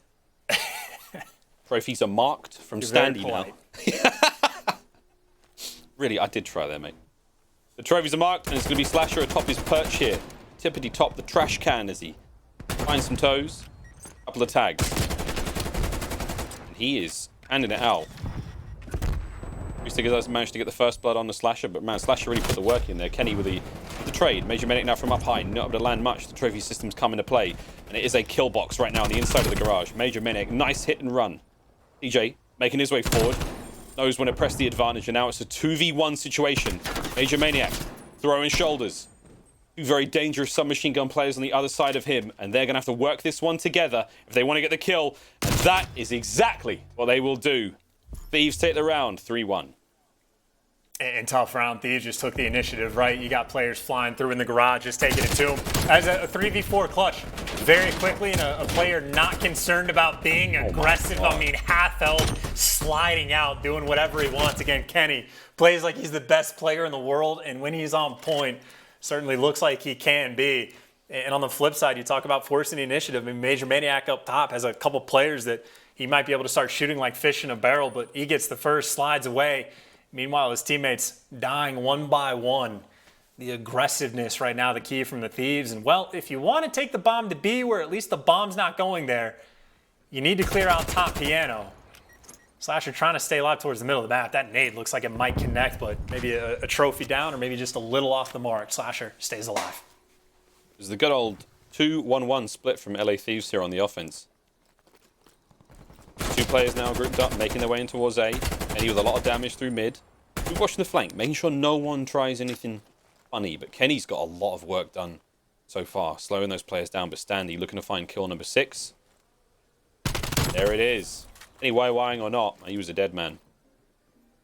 Now, with Standy in this position. Oh, Huke loses the fight. Back alleyway as well. 4v2, the remaining members of the Thieves on the bomb site. Priestahh on one side of it. And here comes Standy once again. Røkkr. Great round. Everything going their way, and now it's 3-2. And honestly, just a wonderful round from Standy, right? Just finds it every single time. No, not the teamwork, Miles, from Rokkr. It is the Standy show. No, I'm kidding, but he finds the timing perfectly on the flank, right? Just walking up front piano. You see Kenny through his shoulder just for like a second, and Standy just was perfectly behind cover. COD timing goes his way and finds that opening pick. And of course, converts that into a round win. Also a nice off-angle play by MajorManiak. Nice to see him get on board. 3 kills to his name, and really, Rokkr just trying to bounce back. Mid-map aggression, though. Thieves, they're just trying to take it to him and take it to him indeed. Slasher, first blood, but he does get traded. Meanwhile, TJ sprinting up the middle of the map. Doesn't do it as finesse-like as Standy. More of a brute force tactic, but they got the job done. And they gave up driveway, so Standy is actually able to get this bomb down. Not an easy clutch to have happen, but you do get the bomb planted. The opportunity for Rokkr to clutch the 2v3, certainly here. And he tucked away in this top office by Visitor Center. Standy, MajorManiak, doing what they can now. Defend the bomb. Oh, takes care of business. Oh, MajorManiak. What a tag that last bullet was. 25 on the clock now. You've got yourself TJ pinned. You're about to tie the round up. Oh, MajorManiak at 10. Huh. Major is on deck. And what a round it was for him there. Look at that awareness, too. Knows he needs to look top visitor. Like the last time they saw Kenny, predicts the window and just nails him as well. Perfect round, great awareness, and that is the type of S&D prowess we expect from MajorManiak, right? Talk about the bounce back he had after the performance for the game number 2. That is a 2v3 clutch where they delivered. And I will say on the flip side for Thieves, if you spend all that time to get the driveway control and they haven't planted the bomb, keep the driveway control. Don't let them plant the bomb. Much easier way to afford not being clutched. You don't really need to rotate to go for a full flank if they haven't planted the bomb yet. Just kill them. It goes better. Just kill him. Before my mentions fill it with complications around military formalities, he was on the boat, right? That's why I said on deck. You know what I'm saying? But now that we've resolved that, 3-3.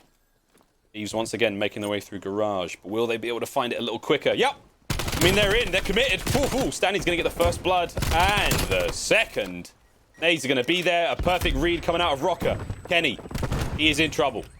Slash is going to try to bring the reinforcements here, but Kenny... Oh, my God. Slick moves. Fancy footwork from Kenny. Stays alive. Now it's a 2v3. Kenny going for the quick wrap as well. You see the setup from Rokkr. After a gunfight like that happens, you just stay posted up and... Well, maybe waiting for Kenny to make some sort of play, but I don't even know what opportunities really have in his clutch unless he just rips someone off a head glitch where Kenny's trying to hunt him down, but Attach is giving him nothing to work with. The next player in Hotel gets out of dodge, but Kenny found the opening, looking for Attach as well, but that's just for the bait for Slasher. Last player half full. Priestahh and Kenny, a 1v1 again. 12 seconds on the clock and Priestahh's got him weak, but Kenny hunts him down until he gets gunned. Priestahh for the clutch in the end. 3 rounds in a row for the Minnesota Rokkr. And P-Dog is barking after that one, man. What a huge round. That was unbelievable, man. Priestahh just had to go mega. Kenny with the most incredible run there. They just, like, every gunfight he took, seemingly perfect. But Priestahh, a kryptonite to Kenny's Superman. Oh, my God. Good search and destroy here, friends. A 1-round advantage to Minnesota Rokkr. All right, Thieves. On defense, what do you do to tie this one up? Because God help me, I want the round 11. Well, this time Minnesota, I think this is what their first real push, maybe a heavy commitment over towards this B site. So a look at these gunfights. It's Huke and Slasher playing together over towards B. They have 0 information on the round, and you see MajorManiak, he's working through piano, so he's going to be good to get top piano control. LAD is giving that one up for free, but they get the first blood. Huke shreds him and stays alive for a brief moment. 23 HP is all Huke needs to stay alive and, well, get the first blood, get out of dodge, and go back to Old Faithful, back of the half wall. He's out, though. I love this play from Huke. This is so annoying. I've heard him in the comms say, I'm just going to be annoying. I'm going to do it. And he's so good at doing it. Priestahh, though, with a quick bomb plant. Planted for dockside. Slasher big tags into Attach. Not able to get the kill. Here comes the push. Thieves, aggressive. Huke gets put down. And it's Priestahh once again.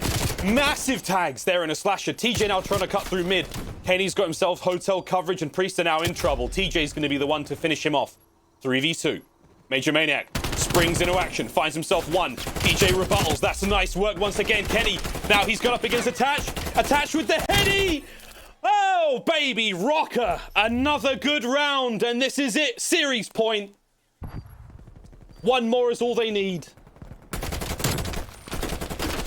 We know Mama Attach is happy watching that kind of round. He puts home the work and gets his team one round closer to winner's bracket glory. Looking for that guarantee, and that is 4 rounds in a row.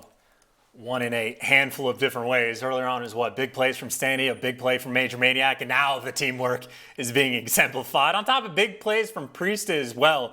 I mean, he just bought his teammates so much time to get in position, but back on the attack we go. Top piano control once again. Rokkr have just owned this building. Maybe trying to play some off angles, but Slasher, you talk about an important first blood to get. Able to catch MajorManiak in the middle of the map, and, well, the opening they need. Priestahh going to be by his lonesome over towards visitors, or at least out towards the beach. Are they actually going to let him get to the boat for free? No. They are not. TJ found the kill. Yeah. Yeah. I mean, if he made it to that boat, I was ready to drop her. Wow. In light of Owen Wilson being on our screens again, friends. Oh, wow. Standy, nice shots. Actually, last player left alive. It was a great round from the LA Thieves. 3 mans in middle. 1. 2, eyes on Kenny, nice shots. Attach is now, he's going to fight for it, but this is going to be a difficult round. Nice aggression out of the Thieves, great read. It was TJ, I believe, who hit the dagger there. 5-4. Thieves, 1 round at a time, trying to pull this back. And it's not like it's, you know, insane stuff that round coming out of the Thieves, but we did mention earlier on, all right, MajorManiak, even with an AR, loves to try to make plays up the middle of the map. Slasher, again, certainly a player that does his homework, finds that first pick, and even just good reads from TJ. You know, Priestahh loves to play on the catamaran. Oh, yeah. Fancy word, needlessly so, but, you know, plays on the boat often, so he gets caught. Nice round for Thieves to bounce back, but now it's Minnesota's turn to try to make some magic happen. Towards A they go. This time they're doing it with 3 players, and MajorManiak with the stutter steps. I believe you get there quick enough just to make sure that no one actually goes out to the boat, and Rokkr not wasting too much time. They've got that clearance on the beach. I mean, potentially they're close to getting this bomb down sooner rather than later. They might be able to get this down for free. Kenny with a quick reposition, if he can take care of player by Casper, and that's going to be MajorManiak on boat. It'd be great, but the bomb's going down. Forcing the play. Nice start from Kenny. Oh, Huke springs now from the other side of the map. This is big. 4v2. You have numbers.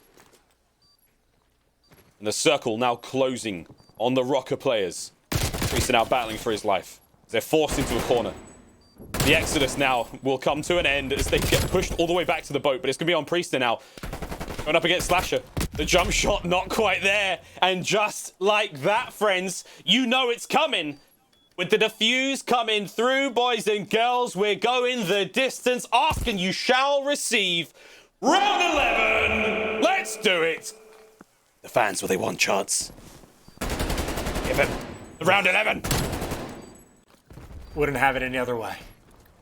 I really just want to know who gets defense as well, because I'm trying to think, even on both sides of the board, I don't know what the strat call would be. Maybe this is where you hit the middle of the map on offense, because why not? Just kidding. This is probably not the map to do that on, but to round 11 we go. Again, right now, Minnesota, you get this win, you secure yourself a spot in the winner's bracket, and then you play against FaZe for that top seed. And talk about a turnaround Minnesota would have had to make a jump like that. On the flip side, for the Thieves, need this win to be able to go against Chicago OpTic to battle for the winner's bracket. But obviously, if they lose it, they will be starting at the bottom going into the major. Both teams need the win, and this is the first time I've seen the Thieves get that top piano control off the rip. Looks like it's TJ and Huke responsible for up top, as Minnesota on the flip side. I mean, they've spread the map looking for some picks, but that bomb clearly working towards the B side. The tension is palpable. Oh my word. Attach gets a lot of damage in the kill. Oh, he gave it up. He gives it. He's dead. Huke's done. Stay in the corner. Now it's going to be on TJ. Slasher makes the quick transition across map to make it over there to help out. You've still got Kenny watching that long beach side. Oh my god, the round has just changed so much. Slasher now, a little bit of damage dealt. And he gets to the back alley in time to stop those players crossing towards the bomb. They are playing this so slow. Trophies are up. Røkkr, they do manage to make the cross. Here comes the plant. 25 on the clock. TJ though on the flank. TJ on the flank. Asim the first. Damage dealt. Gets the kill. He gets traded out immediately. And now it's a 2v3. Slasher trying to make it even. As he pushes these players back, Priestahh's managed to get to the heady, and it is all set now. This should be perfect. Røkkr are set to win it here. All Priestahh has to do is stay alive. He doesn't need to take the fight. He doesn't need to die. Standy's got his close cover. MajorManiak has the flank. It is perfection out of Røkkr, and that final explosion sets it up. It's all over. Røkkr get it done. They get themselves a position there in the winner's bracket, going into the major on LAN. And it is a brilliant round of search and destroy. Everything went right. Attaches first blood, position on the bomb, the plant lands. They nail it. For LA Thieves, commiseration, you came so close yet so far. They won't have a chance now to play in winner's bracket. They will be starting in the losers at the upcoming major, but man, what a contest it was. 3-2, final game chance. There it is. Let's see the stats. And Rokkr, I mean, you know, if they're not teammating in those round 11s on Miami, they're good to go for the clutches. You gotta say, but I mean, just so many rounds on the flip side for the Thieves, whether or not you want to pay attention to the stats or not, but like Huke just dying at the end up top for no reason. How many times in the control did someone just slide out and die for no reason? And that's where the break comes through. Even on the Garrison Hardpoint, the same thing. That is what a 2v3 clutch that the Rokkr had where MajorManiak's picking up pieces. That is Standy opening up the game on a tear from top piano, repeatedly picking up pieces. I mean, Minnesota, again, it's just if Thieves, anytime they made a mistake, they just capitalized. Even the play from TJ towards the end, right? Like, it's almost like he finds the perfect opening, but he gets traded. If instead of going on the flank straight away, if you just get to the docks heady and pinch all those players in, the round could pan out so differently, but instead he just ends up falling and leaves Slasher and Kenny just in a hopeless situation. So many little things, the Thieves, if they just make those small adjustments, I think they end up winning that series with ease. Instead, Minnesota done it. They clutched, they secured it, and they will end up in the winner's bracket. And potentially, if you take down FaZe, you get the top spot for the seeding as well. Minnesota making a nice little stage 4 run in the CDL point standings. Great run so far, 3-1 thus far in the stage on a 3-winning spree still. Amazing though to see how high the ceiling potentially is though for LA Thieves. We'll talk on that in just a moment. But first, friends, is going to be the scuff play of the game. We're going to give this one to Rokkr because let's face it, friends, they had to have it. Brilliant stuff all round. I mean, this was round 7, and the start, the reads, the readjustments from Rokkr as a team, and Standy's individual performance, it all went right for them here on the showdown of Miami. I mean, it's quite a few playmakers, right? You had MajorManiak making big plays, Standy provided as well, and then even Priestahh, the man who clutches up towards the end. I'm pretty sure it was this round where he pulls it off as well, but just a crazy situation because Kenny and Slasher, I mean, you talk about the 2v3 they even had towards the end when they're on defense. They're certainly good at making things spicy. They end up turning this into a 1v1, but Priestahh just enough with the nade and gets around cover for the final gunfight win. But just a crazy round, man. The teamwork right here from Kenny and Slasher on point. Kenny finds the opening for the pick, baits out attach just to make Slasher can wind in and get those kills, but just too clutch towards the end. And the nade really paying off big effects because Kenny got 4 bullets in before he gets around cover. But Priestahh, 2 cracked, 2 on point, and 2 victorious towards the end. Minnesota, they got the job done. Man, they are feeling good. And you saw MajorManiak's delayed reaction. He's the guy making sure the bomb got sorted there. But here, the road to the major for Minnesota Røkkr. They may have lost to OpTic, but they've taken care of business since then. Their final boss, Atlanta FaZe, before we get towards that very exciting stage 4 major. Again, they are playing for first place seeding. If they can manage to beat Atlanta FaZe, if they lose it, they still sit second. Not a bad look for them whatsoever. The LA Thieves, again, it feels like a lifetime ago. They beat Seattle Surge 3-2, and everything since then, very, very different because now a brand new roster. They will play OpTic very, very soon, their final match in the road to the major. And again, unfortunately, they will not be able to make it into winner's bracket. They will be staying in the elimination bracket going into this one. They sorely needed that victory with a chance to get it done. They would have battled OpTic for it still, but that will be one hell of a contest. And again, Shots, all I'm thinking right now is the ceiling of the LA Thieves looks great. Can't wait to see how those guys go for it. But friends, do not forget, set your calendars. The Dallas Empire hosting the Major 4. The first time we'll be back on land since all this COVID shenanigans began, June 17th to the 20th, right here on the YouTube channel. Don't forget this one, friends. We cannot wait to get back into this one. We cannot wait to get back to land, them exciting moments. Boom! Going to be well and truly excited for that one. But Chance, let's talk real quick before we get to the interview. I don't think it's ready just yet. Let's talk about the aLLeY Thieves, the ceiling right now, man. Like, big change. 2 players swapped out. I thought they looked pretty damn good, all things considered. I think this is a team that if they realize the situations where like not dying is way more important than getting the kills, they will start to make a couple strides, right? Like in my mind, that's the theme for the series.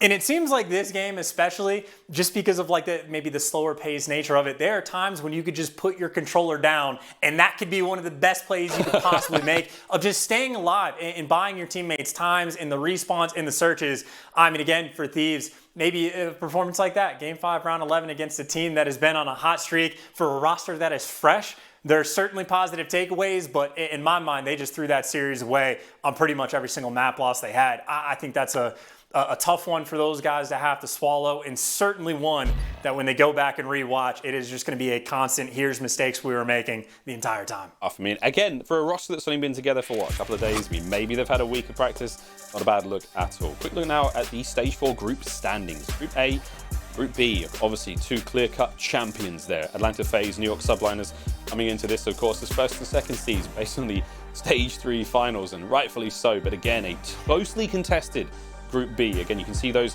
tiebreakers, you know, between Florida Mutineers and Toronto Ultra. We'll see how that goes. Again, New York Subliners playing Ultra very soon. That will change things up there. And on the other side of the board, big stuff about Chicago OpTic taking on aLLeY Thieves. We'll see how this all finishes there. But friends, Stage 4, we're almost finished.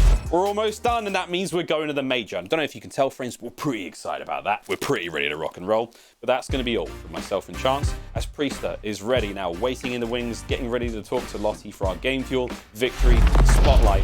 He's going to break down all the thrills and chills after that incredibly exciting Game 5 finish. P-Dog, you deserve it. Much love, mate. Great stuff all around. Friends, we will see you after this quick break. We come back. It's Priestahh with Lottie, our Game Fuel Victory Spotlight.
The Call of Duty League is brought to you by GameFuel. Unlock a CDL team pack with any purchase on gamefuel.com/CDL while supplies last. Offer ends on August 31st. Tournament audio and team listen-ins are powered by Astro Gaming, the official headset and mix amp of the Call of Duty League.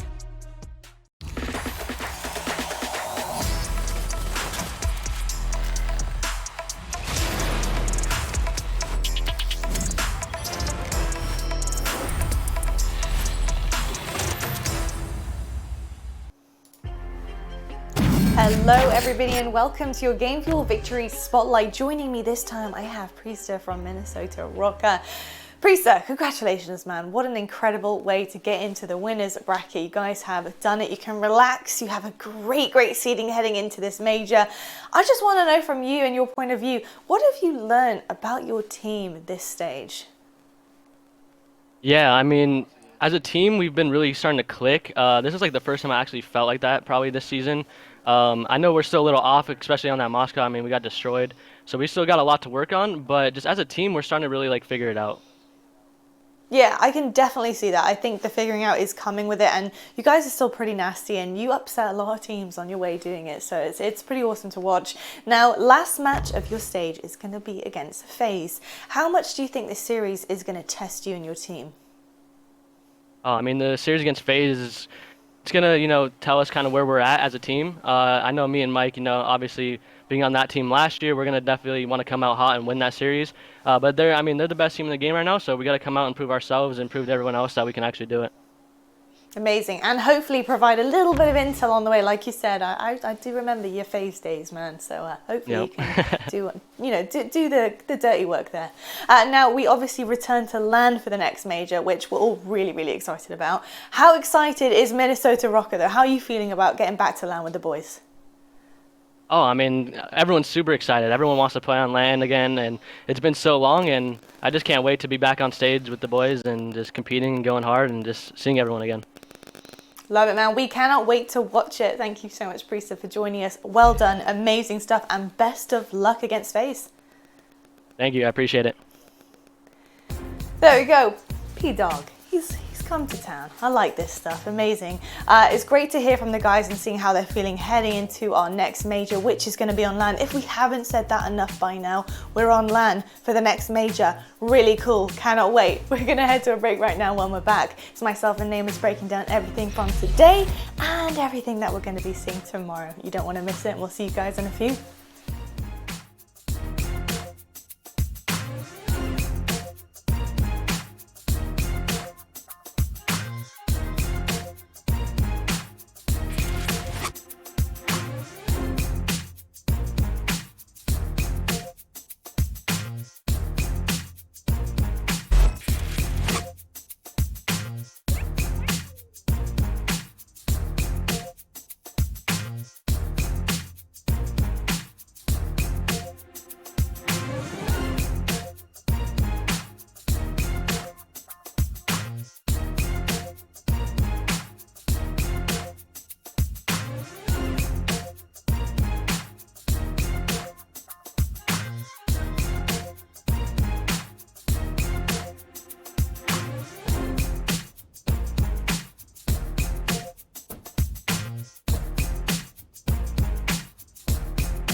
So this was the view of myself and Nameless while we were walking just across from the studios today. It was a pretty big walk. As you can see this time lapse, it took us quite a while to get to our HQ, but tell you what, LA is a gorgeous sight, especially at night. And look at this, stunning stuff. Unfortunately, LA is not going to reign victorious after their series against Rokkr. They do go down 3-2. You can see right there the scores are on the boards, presented by, can't even get my words out, US Army. We did also see New York go up against London Royal Ravens, which presented itself with a 3-0, a quick dub on the board there for New York. and we close the day out with a very big deciding match. Røkkr do make it into our winners bracket, which is going to be wicked. Nice. We do also have a social soundboard from Nadeshot as well. Let's take a look right now at our Astro social soundboard, because we need to see what the All-Owner had to say about his boys. He did say, I know we have shifted this roster around quite a bit this year with a variety of talented Call of Duty players, but with LAN events back on the horizon, we decided to field a line-up star-studded veteran talent with proven results. Looking forward to the rest of the season. So obviously bearing this in mind, you know, it's something we had talked about is this roster. We've talked about aLLeY Thieves and their changes so many times now. But this week was all about, you know, what this aLLeY Thieves veteran roster was going to look like. What did we need to see out of them? Well, for me personally, I really wanted to see Huke. And I spoke about this yesterday. I wanted to see him really get integrated to this team properly. I wanted to see him produce unity from him and his boys, and we saw that in S&D today. This was what I wanted to see exactly. We're actually going to take a look right now as Ace and see how that was broken down. But you know, to let him play his game was something that I needed from this team, and S&D was exactly that. It was his game to play. His teammates let him fly around, and you know, organized though. They did it in an organized manner. It made all of the difference this time around with this roster, and I think the organized chaos is just like, you know, him being able to shred. I think it was fantastic. Slasher was also absolutely fantastic as well. I think he really came out of the woodwork there and proved why he should be a dominant AR on this roster as well. But Nameless, you obviously had a lot to say about Kenny and Slasher as a duo. What did you notice out of their gameplay here today? Yeah, those are the two guys that I was looking at going into this one. I wanted to see them both play at a very high level, and we saw that today. They didn't come out with the win, but I mean, Slasher on that Moscow, he was absolutely lighting it up, right? Like, he wasn't trying to go in, do his own thing. He was playing with the squad, watching over them, and multiple times he was in the hill. He racked up so much time sitting in the hill just getting kills. Even when they were in the front of the hill on P3, he was getting those crucial shots down to injure them, picking up streaks early on. And Slasher's such an experienced player. He knows when to use those streaks, and Kenny was able to play off a Slasher when Slasher had the hot hand and vice versa. I thought throughout the series they developed. On map 1 they weren't too hot, and then as the series went on they started to get better and better. So I think that that's a good indicator that they have figured it out and their practice is going great. So I'm very excited about this team. I liked what I saw today. I thought they could have walked away with it at the very end there if it weren't for just a couple little situations in that round 11. But overall, I mean, great series out of aLLeY Thieves for their debut. I mean, what more can you expect going up against a solid squad like Minnesota? Definitely. Honestly, I thought they might have done it for a moment there. Just that last portion of S&D with Huke in the window peeking a little bit too much there. Just it kind of cost them the end of that game there. But hey, look, things happen. This is what happens. You learn from it for LAN, and that's exactly what these guys are doing. Let's take a look right now, though, at the group standings to see where we're at, because things do get confusing a week before Major. Big match so tomorrow, obviously, we have our group standings right here. Let's take a look. Group A, FaZe are 4-0, obviously locked in #1 seed. Oh, sorry, not #1 seed, locked in seed. Actually, they're going to be playing for #1 seed later on against Rokkr. OpTic play the Thieves for winners bracket, and Rokkr does play FaZe. They are here for the confidence going into LAN with a #1 seed, and there's also play for still for the rest of this week. We could have a three-way tie, Lottie. We could have a three-way tie, know. because I think Legion and Surge play, and then Thieves and OpTic play, so we could have 3 teams at 2 and 3. That would be pretty weird. That'd be crazy. That would be kind of weird. And do you know what? Just don't trust me with the maths. I have to get the maths done for me. It's just not my forte. I'm not here for the maths, but you know what? Look, I'm doing my best. I tell you what, though, I do have a question for you, though, Anne, because I need to know what we learned specifically about Røkkr, watching them take down Thieves the way that they did. What have you learned about them coming from this stage? Yeah, there have been times where Rokkr has choked a lot of games. They've sort of been that middle-of-the-pack team all season long, and what we just saw in that match right there was their composure in the final moments of games. I mean, we saw it there on map 1 when Thieves started to rally back, they're able to close it out. On map 3, they're on offense in round number 5. They make a beautiful play through mid, they get over through green, and they get control and capture A on offense, which is very difficult to do on control. They're able to close it out there, and then in a round 11, you see them play patient and wait for the play to come to them. It develops in their hands, they get the pick onto Huke, they push up, and they're just prepared for it all. So I thought they showed a very high level of composure there, being able to close out a lot of those games, which is fantastic headed into a major. Definitely. I'm going to say, though, I'm very excited to see how they turn up on Moscow, because I need them to turn up on Moscow. But what I've learned from them is don't count them out. You know, they can still upset teams, they can upset big dogs, they can upset teams in the lower portion of the bracket. Don't ever count them out. They're very smart. They execute very well with things that they intend to do on maps and in most actually game modes as well. So I think, you know, the fact that they can come out fiery, they can click when they need to, I think you have to be very careful when you come up against Røkkr. That is probably my takeaway from them. But let's actually just take away a moment here and look at the schedule, because we do have our schedule for tomorrow. Let's take a look at what is coming to us. Here's our weekend actually presented by the US Army. So we have Royal Ravens versus LAG starting off our day. We have our T-Mobile 5G weekly drop. We'll tune in tomorrow actually to have that one. I'll tell you a little bit more about that one later on. It's Rokkr versus FaZe. We also have our Game Fuel marquee match, Mutineers versus Empire. I'm very excited for this matchup actually. Very excited to see where both of these teams are at. And then Sunday, Surge versus Legion, Ultra versus Subliners. A really big deal here for the Subliners. They need to win this one against FaZe to kind of have a bit of confidence heading into LAN, because as you know, Ultra are heating up. They have won a major before, Subliners haven't. There's a lot to play for here. And our Game Fuel marquee match, LA Thieves versus OpTic. It's a big battle. It's a big battle here. So LA Thieves need to show up, show us what they're made of here as well. But what are we playing for, folks? We're playing to get to this major. Here we go. So tune in June 17th to 20th. It's going to be absolutely amazing. We're on the normal time. If you don't know what that is, 3 p.m. Eastern and 12 p.m. Pacific. Everything is going to be coming down to this moment. Our teams are playing to get into the winners bracket. No one really wants to be in the elimination bracket, but unfortunately teams have to make that stretch. They have to make that journey to get to the finals as well. It's going to be wicked. Nameless, you're wicked, mate. We love having you on the desk. Absolutely simple. We will see you tomorrow as per usual. But for now, guys, thank you so much for tuning in today. We'll see you for tomorrow. It's the LA Thieves Home Series, day number 3. 20 seconds on the clock. You're going to have to be damn near perfect for the Ravens to pull this one off. And everybody's going to fall, including Seany. Mack is there to shut him down. Forward spree for him. Bombs getting dropped in for Ravens, staring down the barrel of the hot 3-0. Paul X maybe with a desperation play, but Clayster was sitting underneath bedroom for a very long time. Subliners needed to take care of business to lock down the first seed, to try to remain perfect in their groups, and well, they take care of business indeed. Cross, here comes the plant, 25 on the clock, TJ though on the flank, TJ on the flank. Asim the first, damage dealt, gets the kill, he gets traded out immediately, and now it's a 2v3. Slasher trying to make it even. As he pushes these players back, Priestahh's managed to get to the heady, and it's all set now. This should be perfect. Røkkr are set to win it here. All Priestahh has to do is stay alive. He doesn't need to take the fight. He doesn't need to die. Standy's got his close cover. MajorManiak has the flank. It is perfection out of Røkkr, and that final explosion sets it up. It's all over. Røkkr get it done.